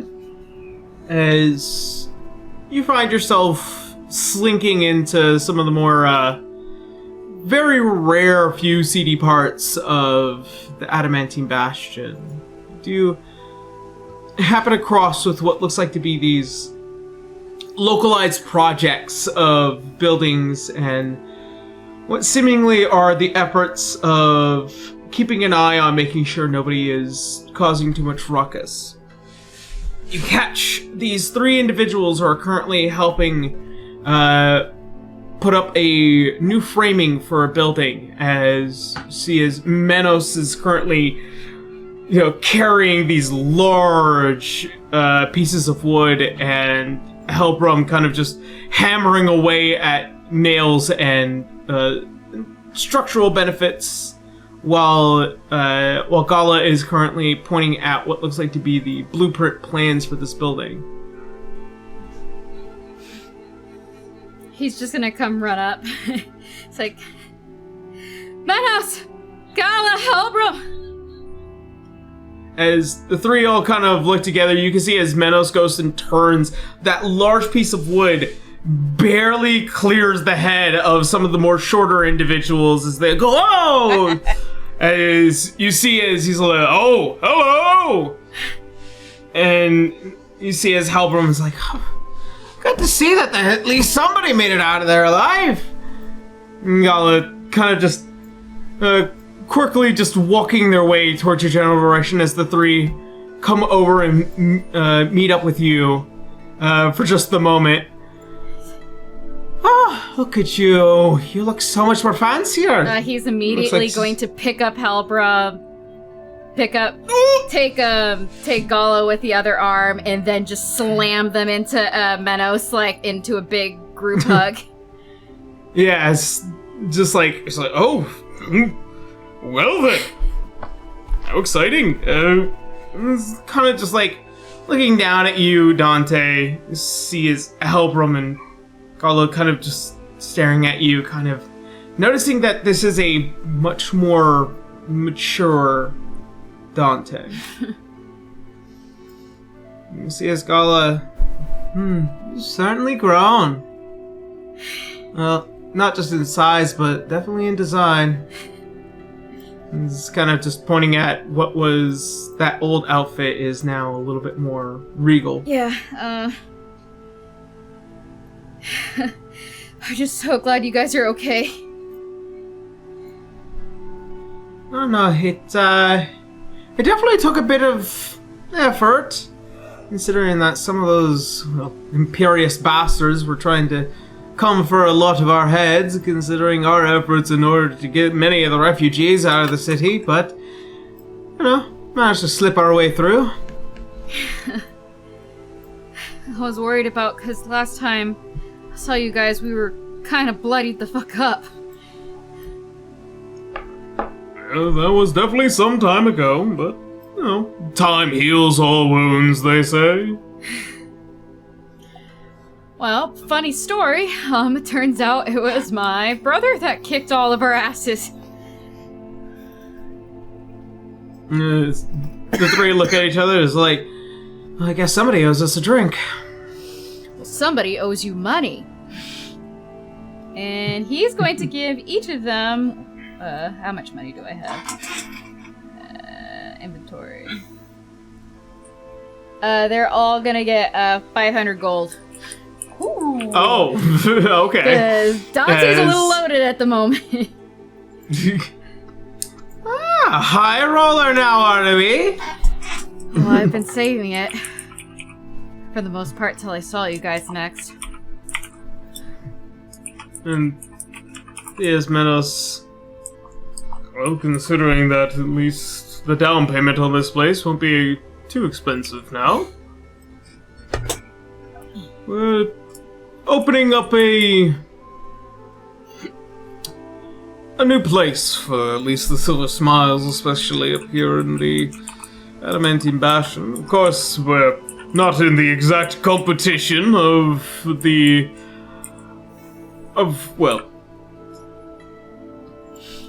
here, at least the Platinum Eye, but we are trying something new. Bit of an agency, something that gives us what we want to do in specific. And you see as Gala looks at the other 2, we are going to become private investigators. Oh, blessings. And you see as Helbrum kind of just like knocks at one of your legs. It's not like that we aren't giving an invitation to you as well. You know, Well, we need our eyes in the sky and our sharpshooter, and surely you're a lot more skilled in ways that we aren't. well, that's the thing, you guys. I don't think I'm gonna be able to do this anymore. See, there's a bit of a solemn look on at least Manos. Kind of the guy that always wears on his sleeve, and you can... Gala looks a little disappointed while Helbron's like, oh, why the heck not? Well, my brother, who kicked our asses, was one of the heads of the House of the Cliffs of Thalia. And our mother is, very sick, so I made a promise that she wouldn't be alone. So, in a funny turns of events, I will be a High Lord, in a sense. You kind of see that some of the faces kind of turn a bit. Oh, so now you're a regal boy. It's not gonna be like that! As the three kind of lean in and then shoot an eye back to you. Perhaps once we get all things in order, you can definitely need some private investigators for your new function as a High Lord. Especially ones on retainer, willing to help for a fee, of course. Of course. And you'll know I'll pay it. And kind of just clapping each other on the back and then bringing you in for a hug. Just because our paths are different doesn't mean that we can't still be together. Yeah. As Menos kind of just leans down, at least on one of the knees. And if there's anything you ever need from any of us, even without coin, just let us know. As Dante puts a hand on Menace's shoulder and says, "Absolutely, my friend."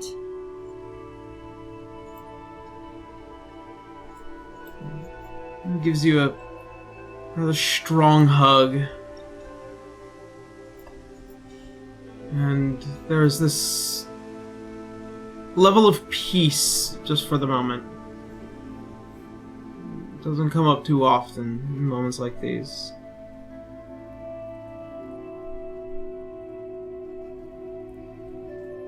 As the three of you begin having a longer form of conversation, Aerolist. In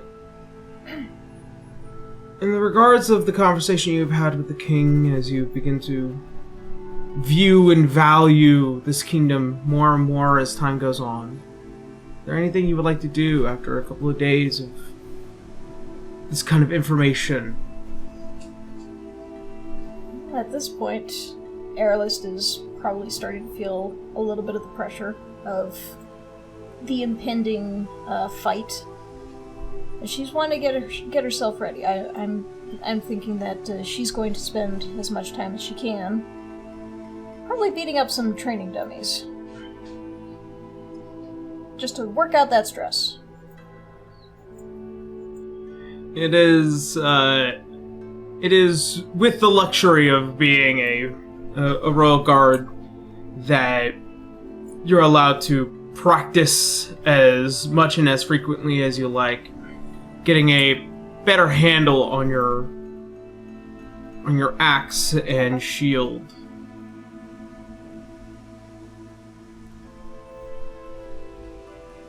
As the days pass for you, and you can feel yourself not exactly winded, but definitely more skilled. You see as that there is a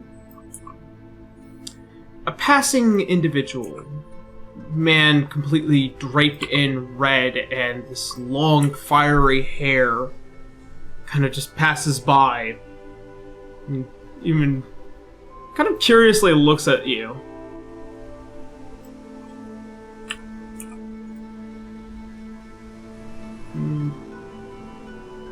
As the hour passes, kind of moves on to deal with some of the other court mages and various magical individuals, scribing many of his lessons before wrapping up and moving on.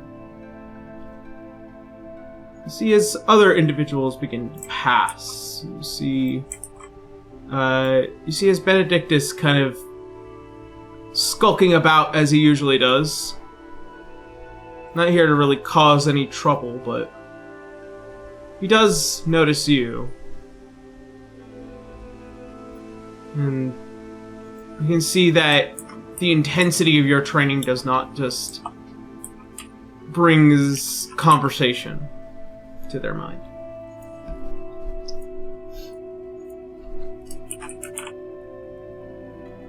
One would say that you have destroyed many a training dummy. Given the intensity of your... Just a few. Yeah. Yeah. It's not beyond you, but you can definitely tell that there's a focus to you.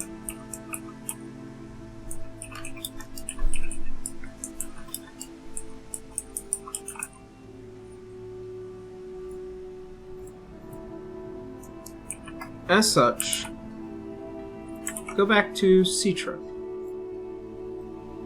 Yes. So yeah, Citra damn near jumping out of her skin. Or basically tripping over her own tail, maybe.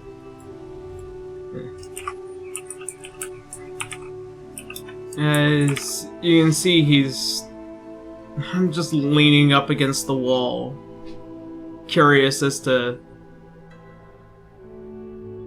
Like, there's a almost level of upsettedness to his face. Her insight's 18. I'm pretty sure she notices that. Yeah. She's just like, hi. She's just like making sure, like, she's like wiping her eye a little bit off to the side, like, she had just been crying. Nah, she's fine. I'm sorry I didn't come looking for you right away. Just the ears droop a little bit. She kind of knows, you know. It's obvious.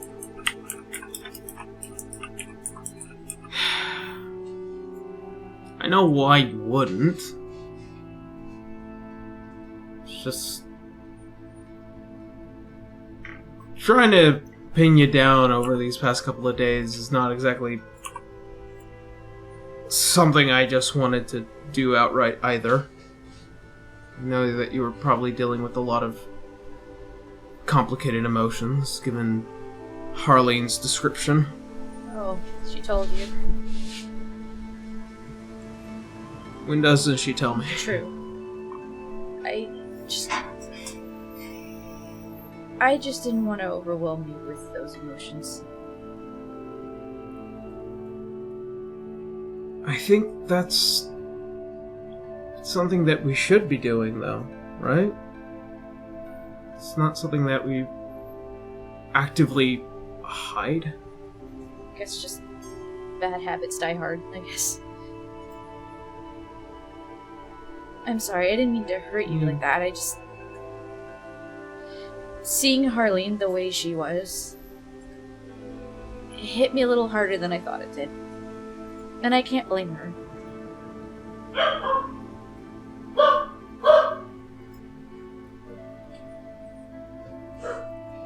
I think you might have misinterpreted her intent for why she did what she did. Yeah, it's just...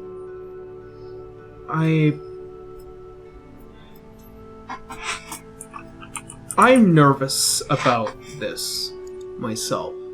I don't want you just unilaterally deciding that the entire fate of what this star is solely on your shoulders. It certainly feels that way, though.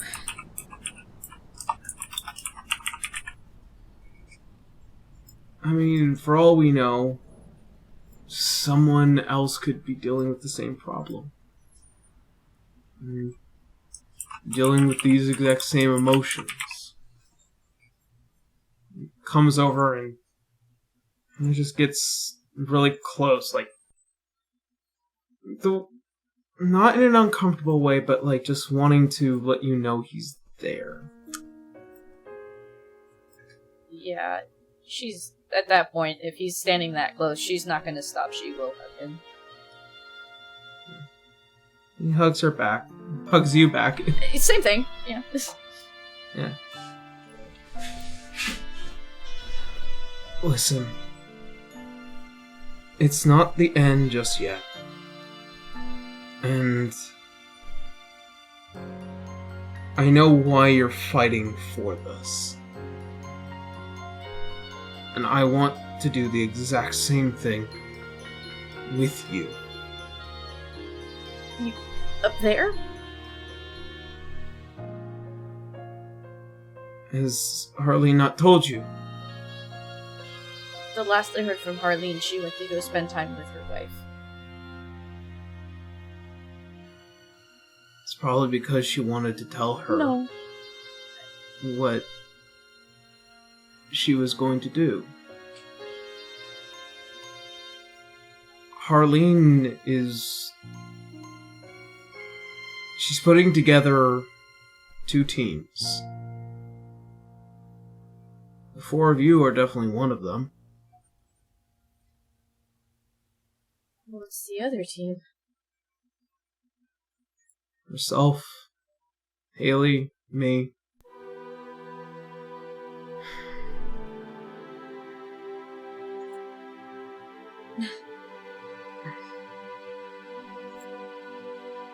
I didn't know.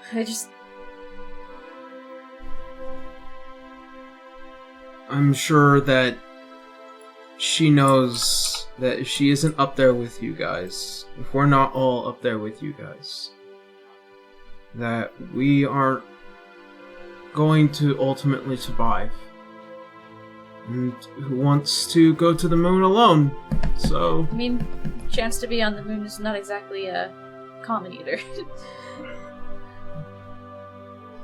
Here, during these times, the moon is quite romantic. She paused for a second. She'd be like, "Is this your impromptu way of asking me out on a date?" In a way. I think we should do that when we get back. When we get back, yes. You know, when we get back. Oh. Not if. She'll look back up at the staff that has the, the upgrade to it. She look back and when? What? You're getting better at this, I hope I am. You are. And she's not letting him go either. She's like, you're nervous. stuck in this hug now. Terribly nervous. Absolutely terrified. Scared. Guess Harleen didn't tell you. Those fragments, I made them. And she'll point at the staff, but it is really weird having 3 goddesses in your head at one time. Trust you me, the one that's already in mine is more than enough. Right. Yeah. And some other good news, Celsium's doing okay. I can't turn to my parents right now, so I turn to the only other form of family I have. So. And if I were to tell you I wasn't crying, I absolutely am lying, and I'm pretty sure you know. I can tell just by the eyes. Yeah. Before we go, though,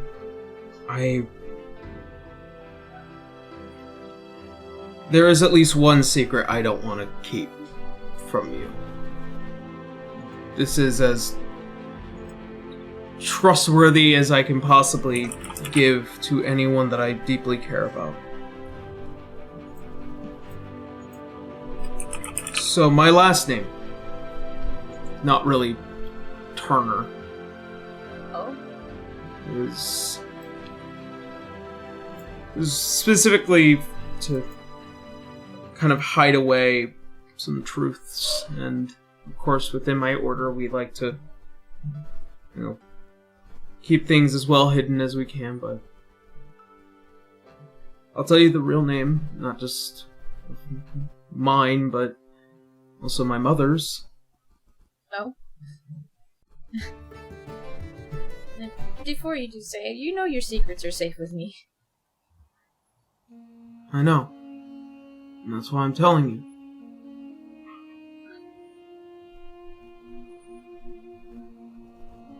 My last name is Vithrum. Vithrum? Vithrum.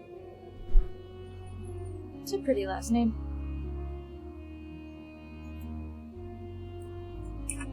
Thank you. See that there is a bright smile on the face of a man who is trying to be as confident as he can. She'll remind him again that, frowning takes more muscles to do. Smiling is easier. Then you have a prettier smile. You can see the face slightly turn red. She's gonna keep poking at him. This is what he accepted. That's it. Yeah. And you see as he goes, well, I'm sure that Harleen is going to want to have a conversation with all of you in due time, and right now I'm sure that we're all waiting for Alois to come back with whatever tool he went out to look for. Yeah, I kind of need to talk to him too, because I went looking for information on Calrol, and I got a good amount of it, but this last part, she'll pull out her bag, and she's like, I can't make or any heads or tails of this. And I figured he might know. As he takes a look, and oh, this is old Elven Runish. Yeah, I had to go really deep into that library, and I made it out without getting lost. Oh, it's an easy read. It says, remember the Dreadnought. Dreadnought? Yeah. Whatever that means. He might know. I mean, knowing what he is, he might have information on it. I'm sure he'll reveal it in time, as he is one to do. Yeah, but I hope that reveals closer to now than later, because these secrets have done nothing but trouble. It is true. I suppose we just wait. True, but until that, now that you know I'm not hiding from you, we could spend time together again. I do have to teach Erlis how to fly, though. I'm sure we can find a royal guard willing to train in their time. I mean, fly. Spell. I imagine they're pretty, heavy. Yeah. Armor heavy, you know what, I'll get through that eventually. As the two of you spend a bit more time and also helping Erlis get a hold of this newfangled magic called flight. I mean, she can cast it at a higher level and be up there with her, so... Yeah. Poor Erlis. She tries her best. All I can imagine is that scene from Mary Poppins of trying to, float around.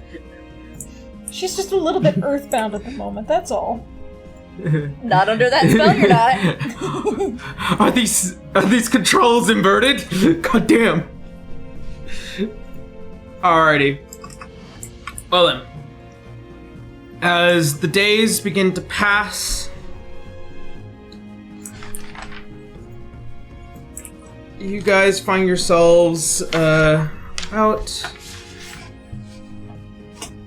almost a little over a week later, collecting information, spending time with each other, drawing on information that you guys have gotten and have shared amongst each other.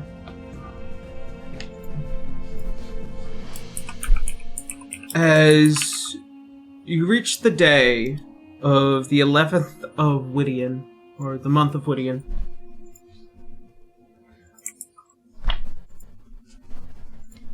you're all cold. As a lot of you make your way to Harleen Kapoor's office.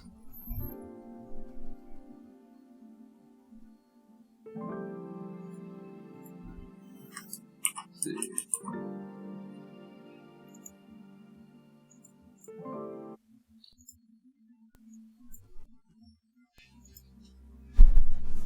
As a lot of you slowly shuffle in, you can see as Harleen and Alois standing next to each other.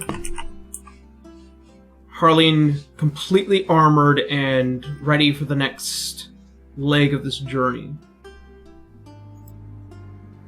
As Alois' underarm are these two large files that he's been slowly building, as well as in the other hand, a cane of some sort. I'm assuming you're about to explain all of that. In due time, I'm sure.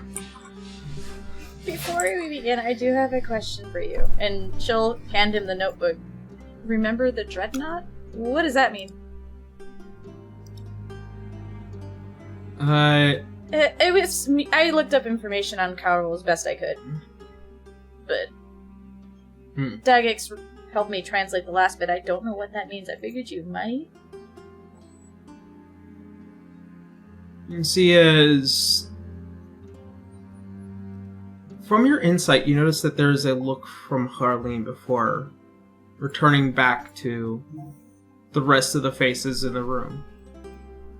And Alois, as he leans back to kind of just like gain the thought, remember the dreadnought. I mean, the term dreadnought is wide.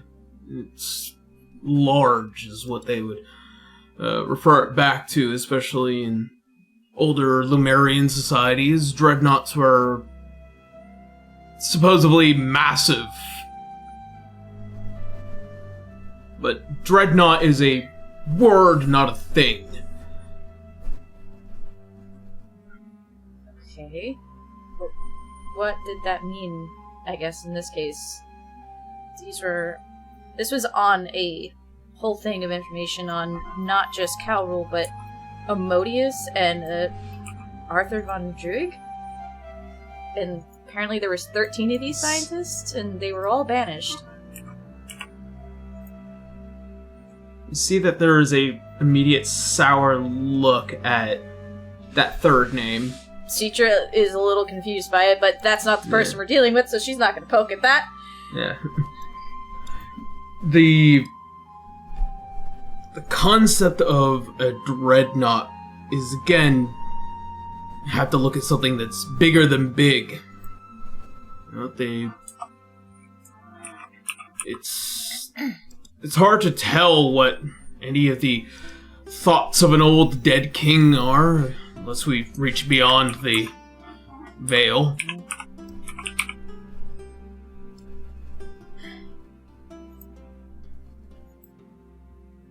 That aside, I'm sure all of you have kind of gathered what we're all here for. To those of you who are not aware, this is the day before what was known as the Reign of Blood. Oh. How coincidental. How poetic. Big well.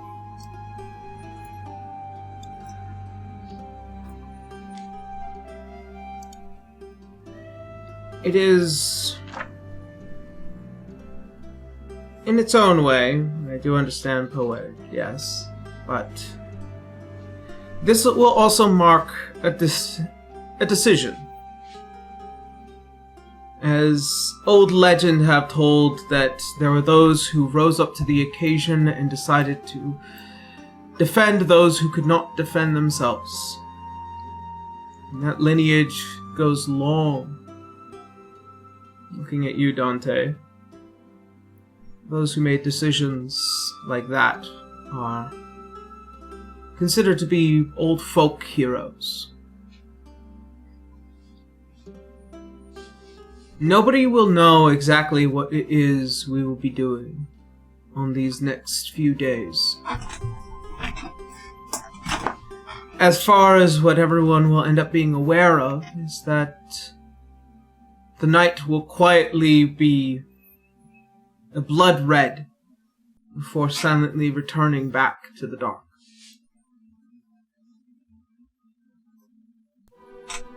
Steel yourselves, my friends. The enemy we face are not likely to treat you with any kindness,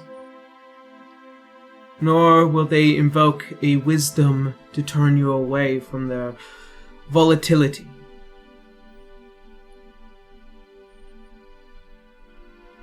That being said, Eloise, the last 2 files of the Black Archives. As he places them down and opens them both. Carol the Vile, an individual whom we had regarded as a Lumerian, we've slowly come to learn, is an individual who has spent his past 5,000 years influencing many events throughout the history of Erdsleyheimel. Lumerians are not known to live this long, at least as far as we know, but him and his fellow Umbrians are considered one of the most notable threats, but what I believe to be is an individual who is the head of a snake. Should we decide to cut it off, it will stop moving. This leaves the other individual. You see as he kind of pauses at the name. Cedra gives a slight frown. She gets it.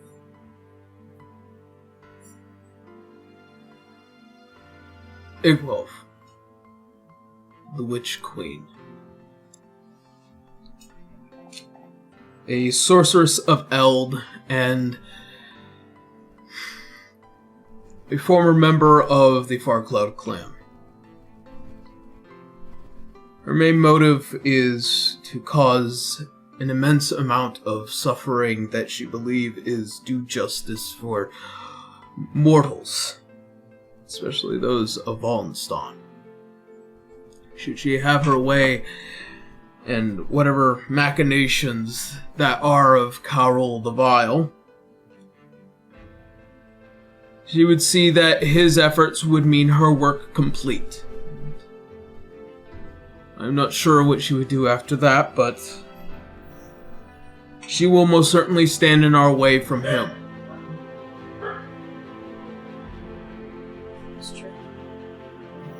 There is a thought that he's definitely gonna do to her what he plans to do to us. He needs full control.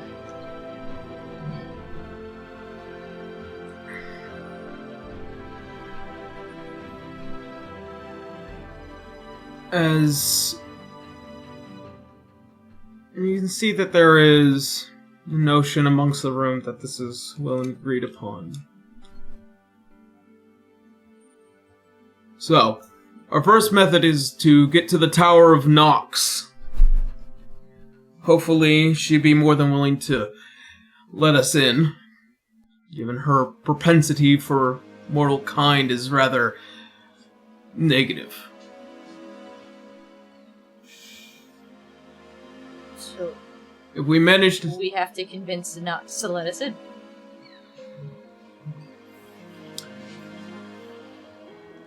I'm sure she'll have reason why she wouldn't.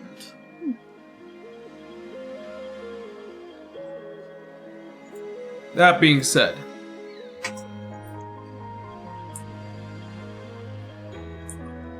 prepare yourselves on this day, my friends. We'll leave by airship and head directly downwards. By the time we land, nightfall will have come, and we will find ourselves ascending straight to the moon. No pressure.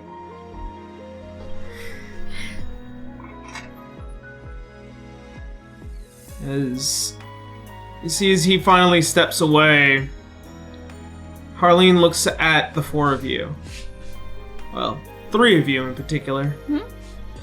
After all this is said and done, I would like for all of you to know that your contracts will come to an end after we've removed these two from the board.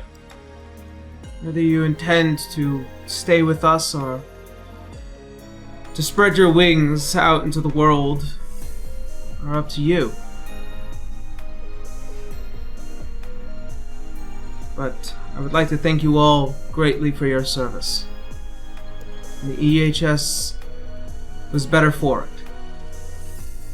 Citra nods to her. Oh, there was that sour moment, like, I wish I could spread my wings, but no, I'd cause a great panic.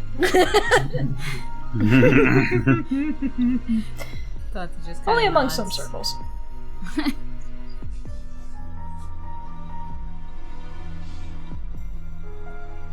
Very well. In the meantime, I have two other individuals that will be making their way to the airship now. Oh? Yes. Actually, a close friend of yours, Citra, and his current significant other. She'd racks her brain for a second, like, Ignis?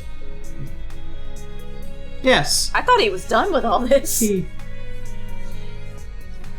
He promptly said that if there's one last thing to do is to assure that at least a lot of you have an inch of victory. So? So him and his partner? Yes. This is gonna be wild. It's a High Lord's daughter known as Aspen Figueroa. Oh. Oh. Curiously enough, yes. Curiously, even though she is a native of Wallenstein who is more than willing to help out, especially during the culling. So, that all said, grab the last of what you need and prepare for takeoff in the next couple of hours. We're heading to the Tower of Nox. We're going to the moon. To the moon! To the moon! Moon's haunted! Moon's I will haunted. steal the moon. No, Dante, you're not stealing the moon. You'd be stealing against your own goddess. I would, and she would smite me for it. She'd kick your butt real well. That's how you get a Davis spear in your chest. We all saw that happen once, we don't need to see it again. Okay. So, anything that you guys would like to do before you finally head onto your airship and leave? Dante's... Can we get health potion? Yeah, I was gonna say Citra would absolutely replenish her diamonds. Yeah. And if it hasn't happened already, definitely that fly practice. And on top of that, as a side note, absolutely give the biggest hug to Leo, because she knows as an impromptu leader, that's gotta be a lot of fucking pressure. So yeah, Leo gets another big-ass hug from Citra. Leo would ruffle a hair a bit and pat her on the back. He's got a very serious look on his face. She'd reach up as best she can and just put her fingers to the side of his cheeks like, nah, we're going into this smiling. The best thing you can do against someone who hates your guts.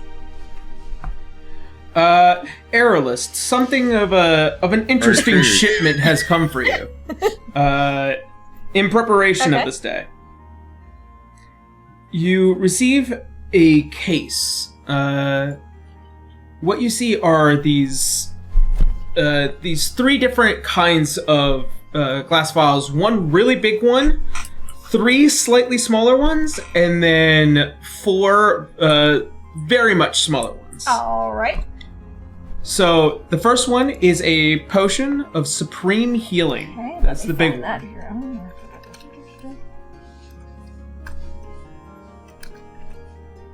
Okay, potion of supreme healing. Why is my thing taking so long to respond? Why are you doing this? Okay. I'm sorry, that was potion of extreme healing, you said? Of supreme My healing. apologies. Supreme! Yep, that is 10d4 plus man, 20. if you have the Beacon of Hope going, that's the max. Oh boy. Hooey! Okay, well. And then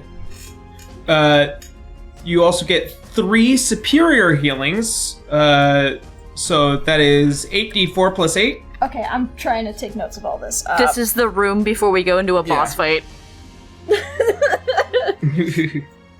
I'm really sorry. I completely lost track of everything there. I will note these down and then add them into my inventory later. Yeah. This is just so that way you know what you're getting. And then, of course, 4 vials of greater healing. Okay, so 4 also- just for a sip, 1 for a gulp, and then 1 for a big old chug. Yes. And also, 1 more vial, about that big. And it is full of this golden, swirling magical liquid that is very interesting in particular. This is a... this is known as... Lux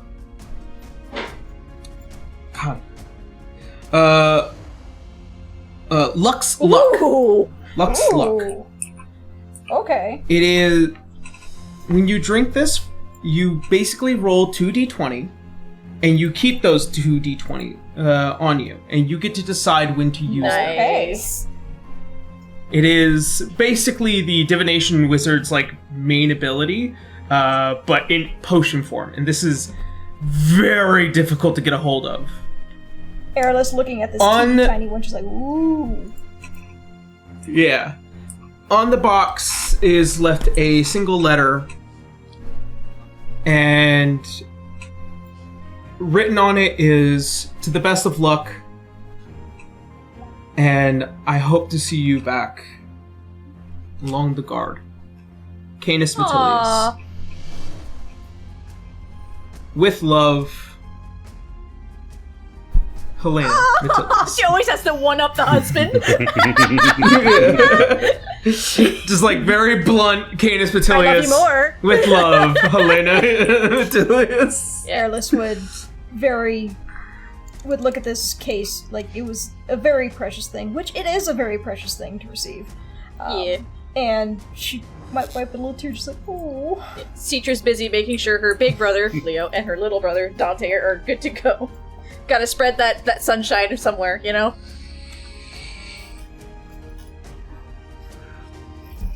Just wanted to make sure you guys had your healing potions. I love Helena just nope, I love you more, I'm better. Mm-hmm. Helena's, as I remember Caitlin to be, a little flirtatious and very flamboyant. I love her. In this case, Airless takes it as a Darling. gesture of, a mom figure and a father figure.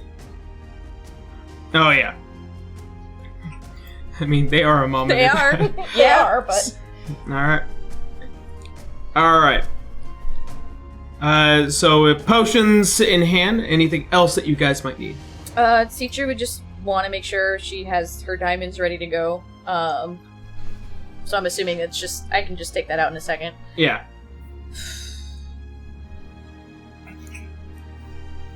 Yep. I think Alright. the only other thing she'd probably do is give Dagix the same message again, going, "You're not allowed to scare me like that again." And that even counts on the moon. And you can see as he's kind of just side-eyeing with a smile. I know. Just that little tappy foot, and then she just smiles. This time she's wearing her jacket. Her outfit's all brand new. All right. As a lot of you make your way out into Americal Port and boarding along this this sizable airship.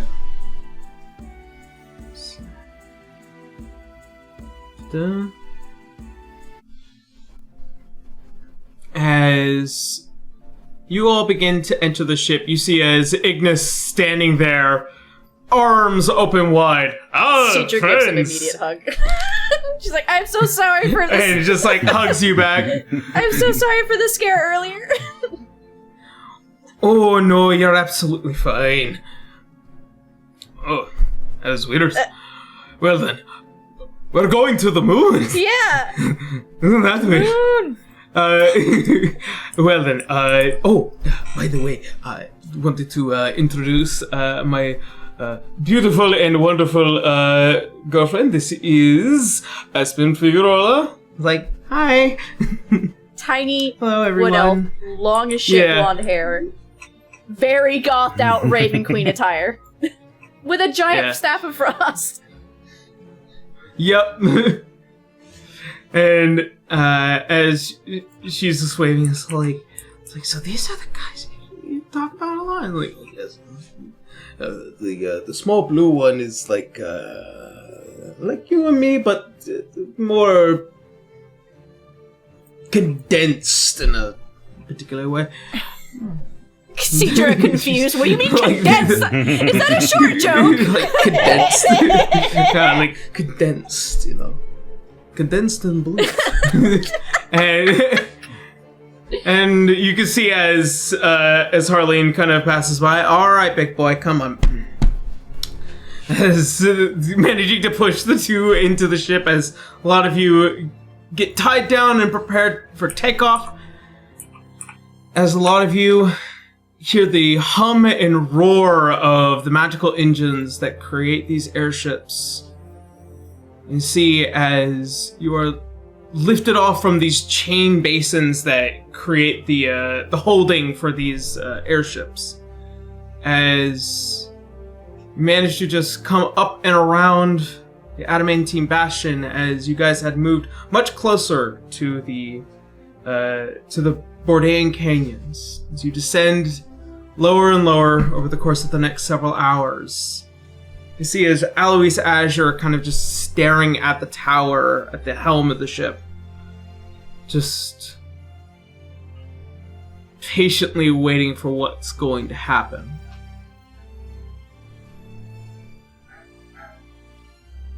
Sorry. No, it's fine. It's fine. There's no accounting for dog barking. Yeah. If you're giving us a moment, Yeah. I think Citra and maybe even the group might just kind of have like this one last moment with Azure. Just. Citra would absolutely make herself known and just be like, Penny, for your thoughts? Yes. You gonna be okay?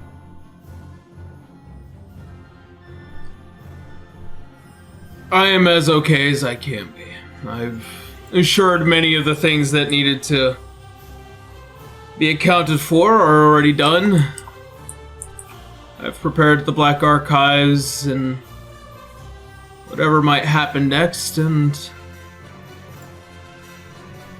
I've made sure to at least have my words with whatever people I care about with are last, but this one is unavoidable. Yeah. You also have other people you care about right here, right? She just gives that kind of like cheesy little smile.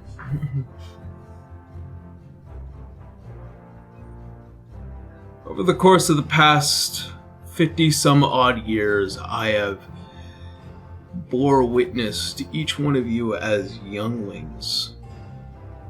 Kind of makes you a weird uncle, don't you think?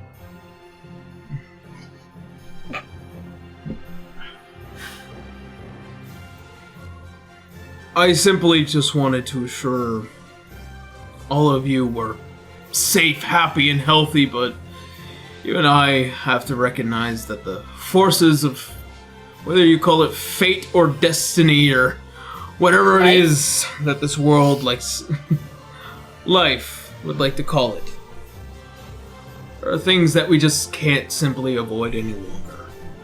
That's true. I've lived for a long time, Citra. Let me assure you that at the very least of it, I've never met anyone or a group of people like the lot of you. Definitely take that as a compliment. I'm still trying to figure out what condensed and blue meant, but I mean, you are pretty small, like you're short. I know. Just, I gave this answer to everybody because, like, I don't know about them, and she'll look at her friends, but I certainly care about you. So I really hope this isn't some sort of goodbye speech. We're heading to the moon. Who knows what's gonna happen? Fair enough. But I'm definitely not going to let you just die in front of me, so. Trust you me, I have no intentions of dying either. I know what's gonna happen. Citra looks at Leo. You can see into the future? Yeah. That's right. My perception is at a threshold. I can see into the future. We're going to stop them. That's what's gonna happen. And then we're going to pay our respects to Bruh when we get back. Just feel bad he can't go to the moon with us. He'd probably be terrified right now. More just than because likely. of the moon. Really. I know he would find a way to make that wax hull of his pee. Dante! Airless That's is your looking thought? around. Who gets to pee on the moon, really? Airless is looking at this whole crew just like, I have missed some stories. Well, there's a lot more. It's just hard to kind of catch you up on everything. Oh, no, I don't mean to begrudge that. If we make it through this, I'll be very happy to listen to each and every one. Oh, absolutely. And then Citra kind of looks at Azure going, it just whispers, does she know? And should she know? About what he is, because I'm pretty sure he's gonna do something nuts on the moon. I think she'll end up finding out. Oh, for you just like herself. surprising people, don't you? Kind of one of my many charms. Much to our chagrin over the last however long we've known each other. Oh, it's been about a year now. Or at least getting close to it. Yeah. Let's try and get back in time before... Not Christmas. Well, not Christmas. Who the hell is Christmas? It's in the background. What the hell is Christmas? Let's hope that we can get back in time for the White Raven Festival. Yeah. I think that'd be nice. You can see as Aspen's ears perk up. Also, would she not recognize him now? Yeah. And it's just like... She'll just walk over like, I do know. I know you. Yeah. Yeah, I know you. Wait, I know I you. know who It's you like- are! I'm sure there'll be a conversation about that later. Just the angriest little wood elf. You straight up flirted with me and just fucked. Okay, you know what? Conversation for another time. And just recomposes herself. Yeah. As you all get down to the top of the Bourdain Canyons as you begin to land near this tower, as nightfall begins to take, you see the last of that waning moon beginning to come through. You get the faintest feeling something is up there.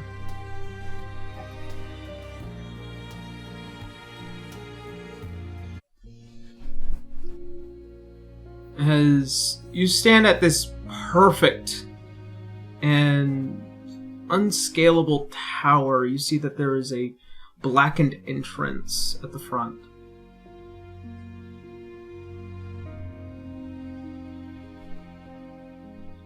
Usually we would need something for this, but I get the faintest feeling she already knows we're here. A lot of people seem to know when we are, where we are. It's not like they made their hiding place a secret. It's almost like they were dropping us a hint.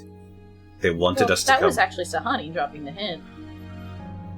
It probably was the airship Nox that is gave away our location. No, Nox is primordial. I'm sorry, what? No way. Ooze. Nox is ooze. If any of you need to gain a firm understanding before we enter, Nox is the canvas of what we understand as this universe. It is due to her and her significant other, Lux, that we would not be where we are today. But understand that her propensity for the mortal kind is violent. It took a great deal of convincing just from one individual to walk out of there with his life. I do not imagine that she will treat any of us with a level of kindness that she is convinced otherwise. Who was that one person? I believe his name was Garu. Oh.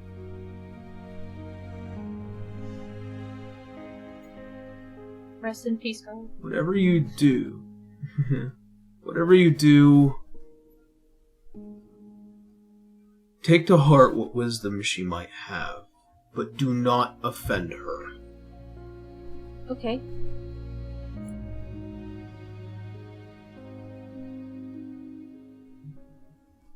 He goes up towards the door,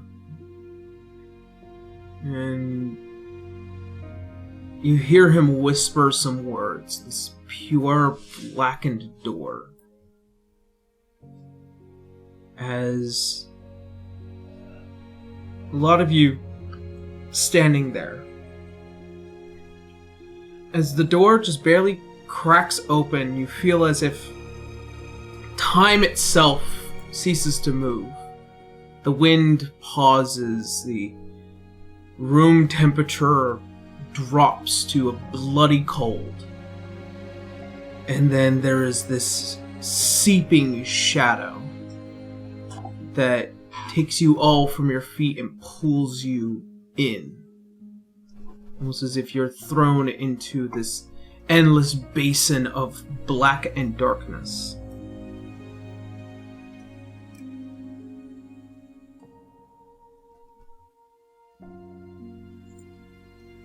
As a lot of you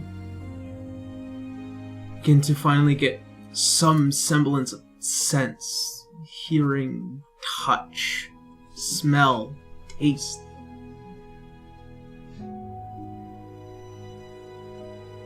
You see as if there's this two spots, like galaxies designed to eyes. They stare at the whole lot of you.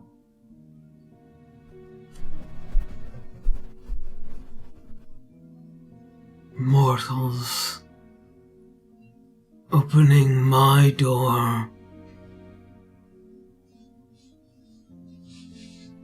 What is it that you think you have right to here?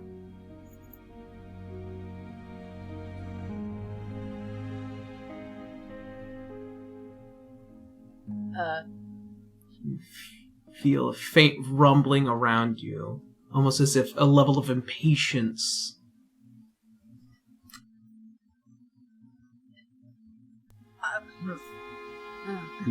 Not alright. As you speak, Leodon, you feel almost as if there's a swish, a darkness, a shadow, as it crawls along your back. Not right, he says, but yet you still stand here. a necessity. Not right. So many of you. Always believing what is necessary.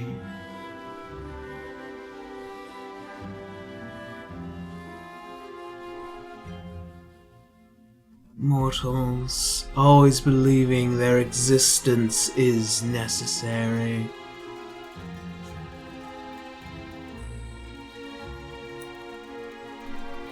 Not necessarily our lives, but the life upon this star. As it leaves you, Leodon, you feel as these two spots, these galaxy-like eyes, just meet your face. I see. Another of your kind, yet not bound by war. Every one of you has marked a certain age, an age of destruction. Why is it that I should believe these words, Nephilim? Oh man, that just sent like a cold shot down her spine. I'm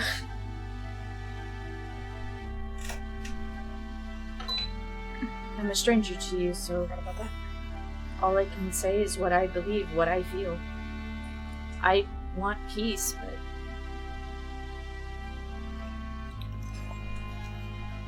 at what cost? As there's a swish, this feeling, and Aerolist, you feel as your back is being dragged through this void, almost presented towards Dante, Leodon, and Citra, and the rest of the crew, as she holds you aloft. What is it that you're willing to sacrifice?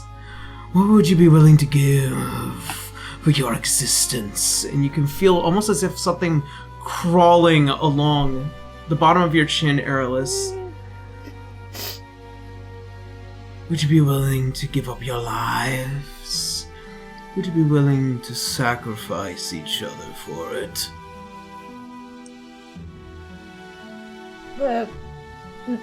Not each other. But I know I'd be willing to put my own life on the line for this. And she's very, very bothered at having been lifted, given she's so used to not being picked up. because you're a big woman. She's a... As emphasized in the last episode, she's a fucking brick house! Yeah. You're being held aloft like a puppet on strings. Yes, you'd be willing to give up your life, but how's that any different than giving up each other? It is life for life, existence for existence. I have witnessed your births, and I will witness your deaths.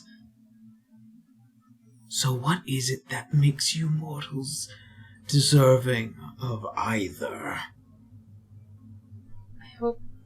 And I'm just gonna read a bit off of her own sheet here. She's like, I can see the world for what it can be, but if it comes to a stop, it can't. And if that means if we have to go down for that star to continue, because the opposite would be that we take a selfish stance and everybody loses it. Yes.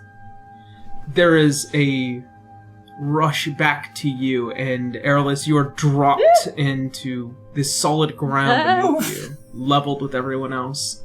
There's a very unceremonious oof. Yeah. Oh, no.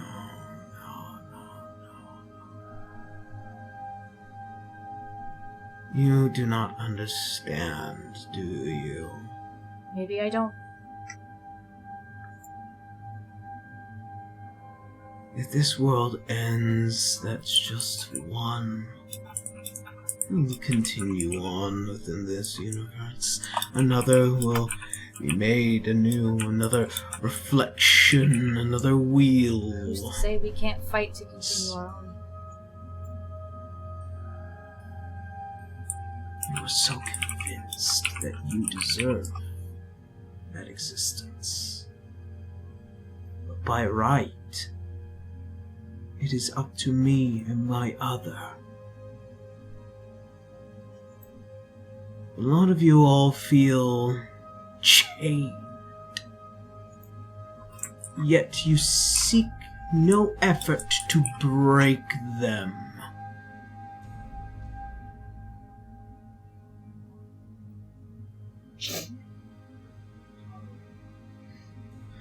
Obligation, wrath, greed, necessity. Citra would be moves over to wide-eyed you. because we heard this in the first time we were in the dunes. As the form goes over to you, Leodon. So I ask you again, why is your existence necessary?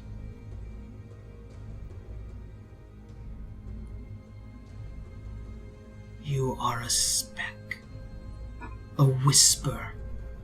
In the blink of an eye, you will all cease, and in a blink of an eye, a new will take your place. Why is it that you think you are more valuable in the now than what was and what will be?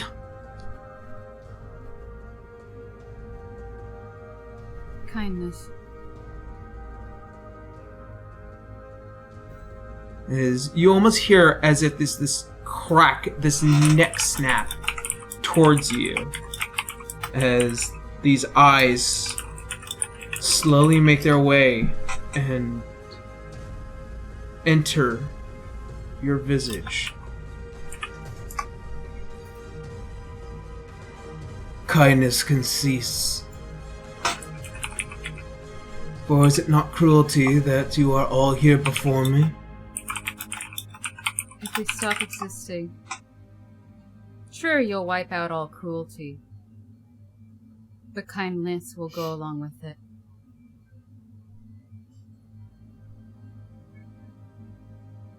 You hear this faint growl that echoes throughout the entirety of the room.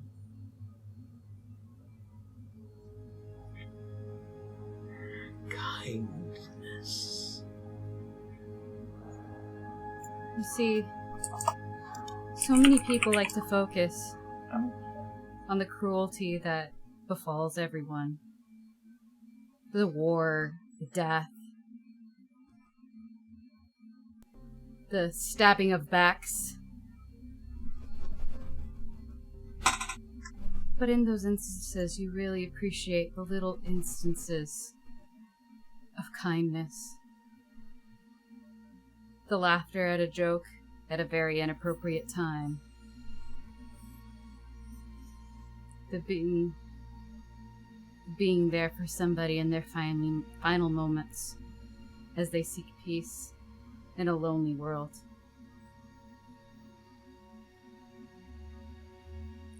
And now before you, you see 4 travelers, or criminals.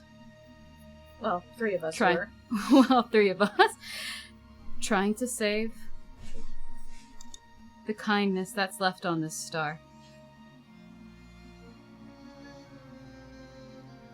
You feel as if fingers are running up your cheek, and at the end of them, each a claw, kind of just tapping along the side. I remember somebody like you once told me the exact same thing so long ago. But for me, it was a moment. Kindness.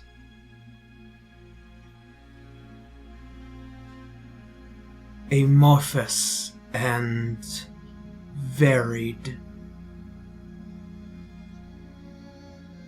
Kindness is what to you?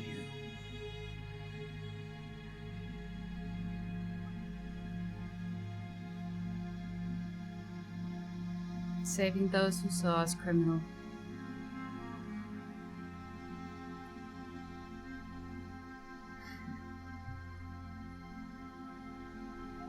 Feel as the hand leaves your face.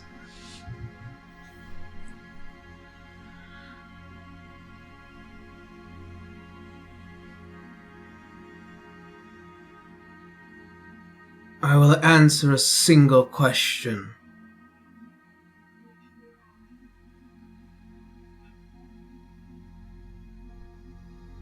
Those who want it.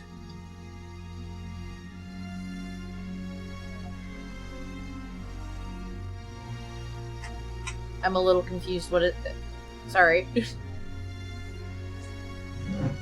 She is offering the knowledge of an ancient. Oh, okay. One question. We were expecting this. Group huddle, what the fuck do we ask this ancient guy? Just one moment, please. Alright. What should we ask?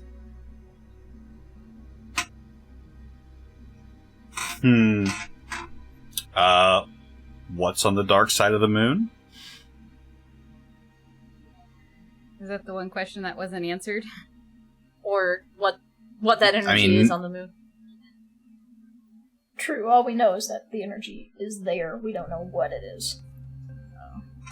Yeah. What are we facing? Like, what is this energy on the moon? You know? As you feel as if there is those two eyes, the two galaxies, just this amorphous thing as it turns its head.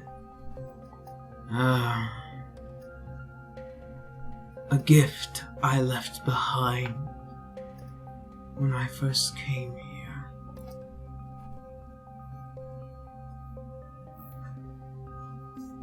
If there is no dark, there can be no light. So you're the dark side of the moon.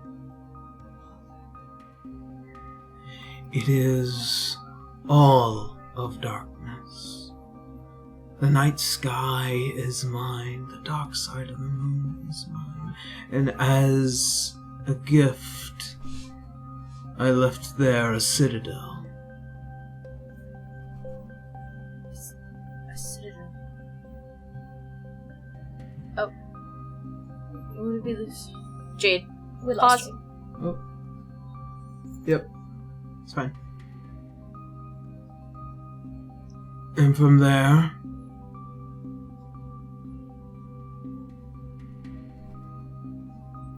gave rise to many a small creature that would never escape its pull. The power that lives on the dark side of the moon is but a fraction of what I once was. Now they're using it to channel something even worse.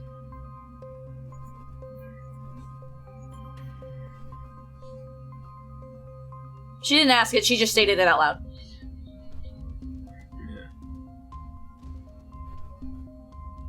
I believe the lot of you are traveling If there. we would allow it. I can feel. Very often do my children ask. And I am not one to bring disservice.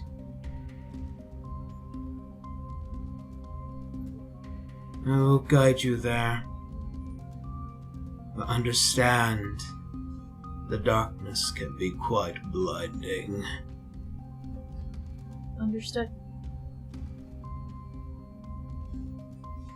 Thank you. Very well. She just bow her head.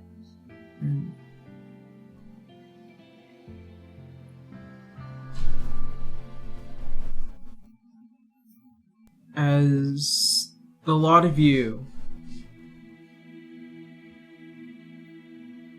begin to feel a pull.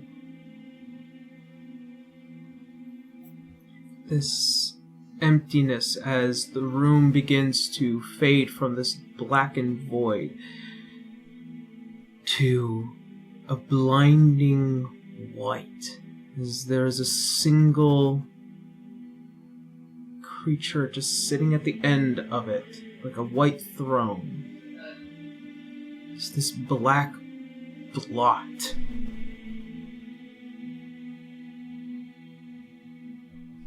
And those eyes again as they reach towards you. Before all of you sink into the room, feel yourselves ascending as all of you, this gut feeling, this power, as you've felt it before in one way. And you would go from place to place, from the EGHS to Balnston. This one is much heavier gravity that has become more intense as it feels like your faces are being pulled down.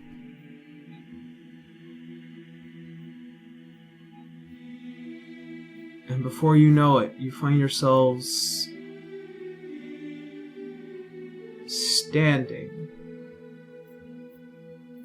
on feels like sand and stone, covered by a pure blackened night. As you stare up, you see what is this beautiful earth, this wonderful star.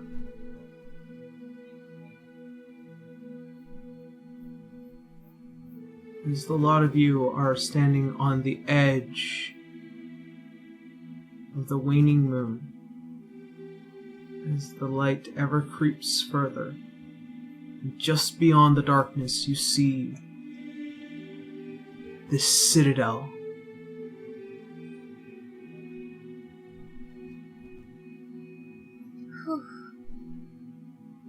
If it wasn't for the impending doom, this is quite a sight.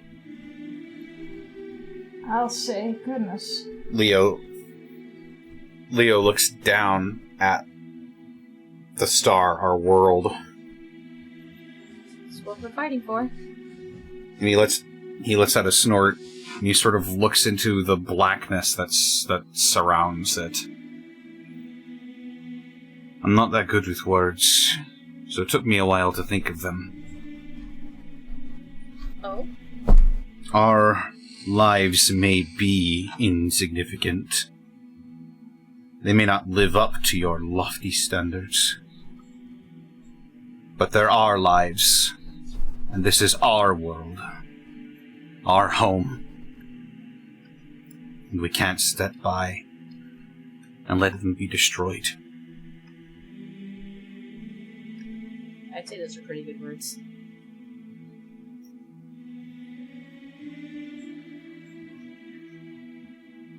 As the four of you take note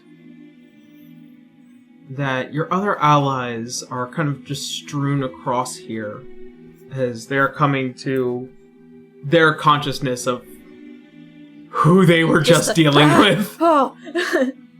Yeah. As the shadow crawls along the moon a little faster, a lot of you take note to hearing a sound, somewhat snapping and snarling.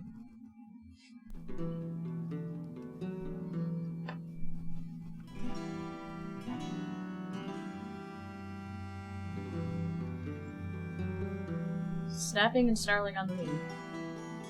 Moon's haunted.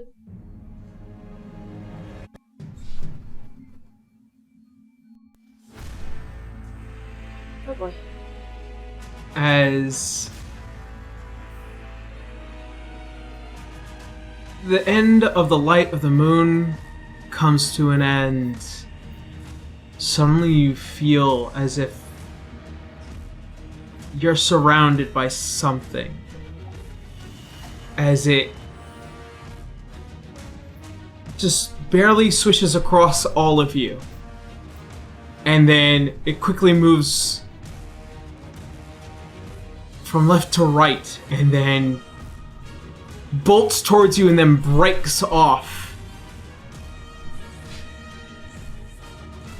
As you're just all standing there in now pure darkness with no sight. You are considered heavily obscured here.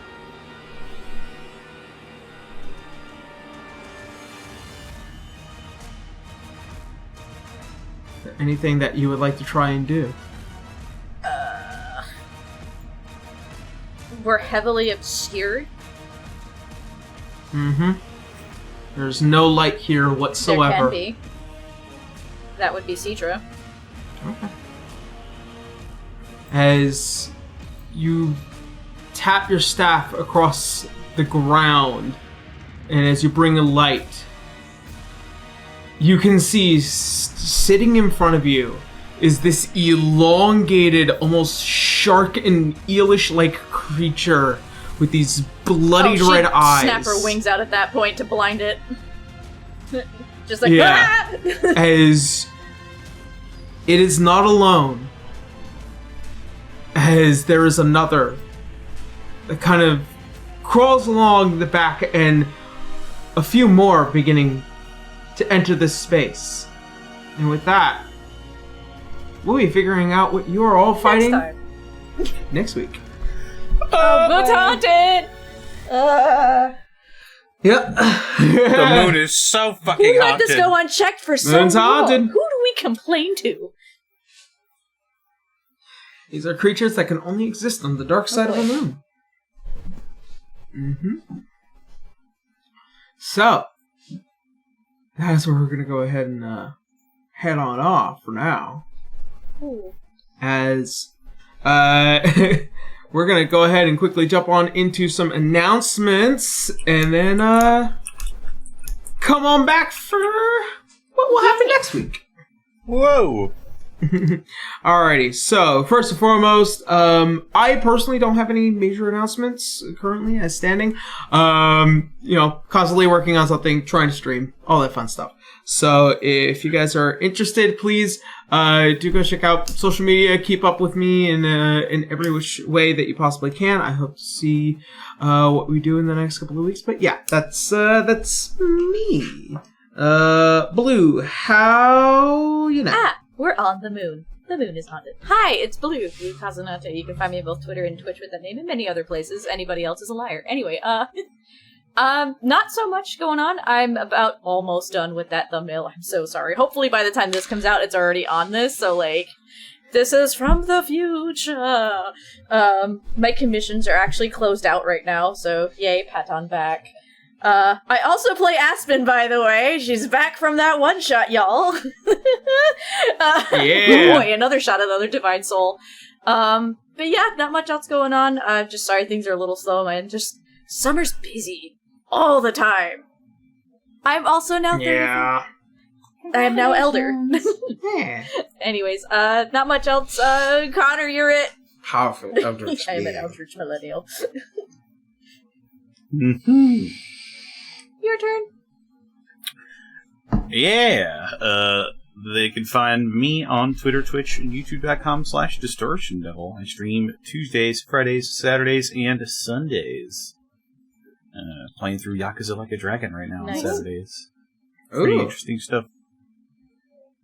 How's it been treating you? It's very interesting. There's a lot to do. So I'm going to be here for a long time. Who knows? Maybe the next game will be out by the time I'm done. That is true. And the next game. And the next game. And the next game. Next game. I'm going to be playing Alright. the series forever.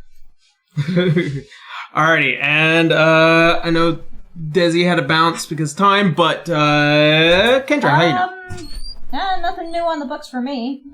Just being a human and trying to survive, and it's a sad day. I get it. And I'll say that.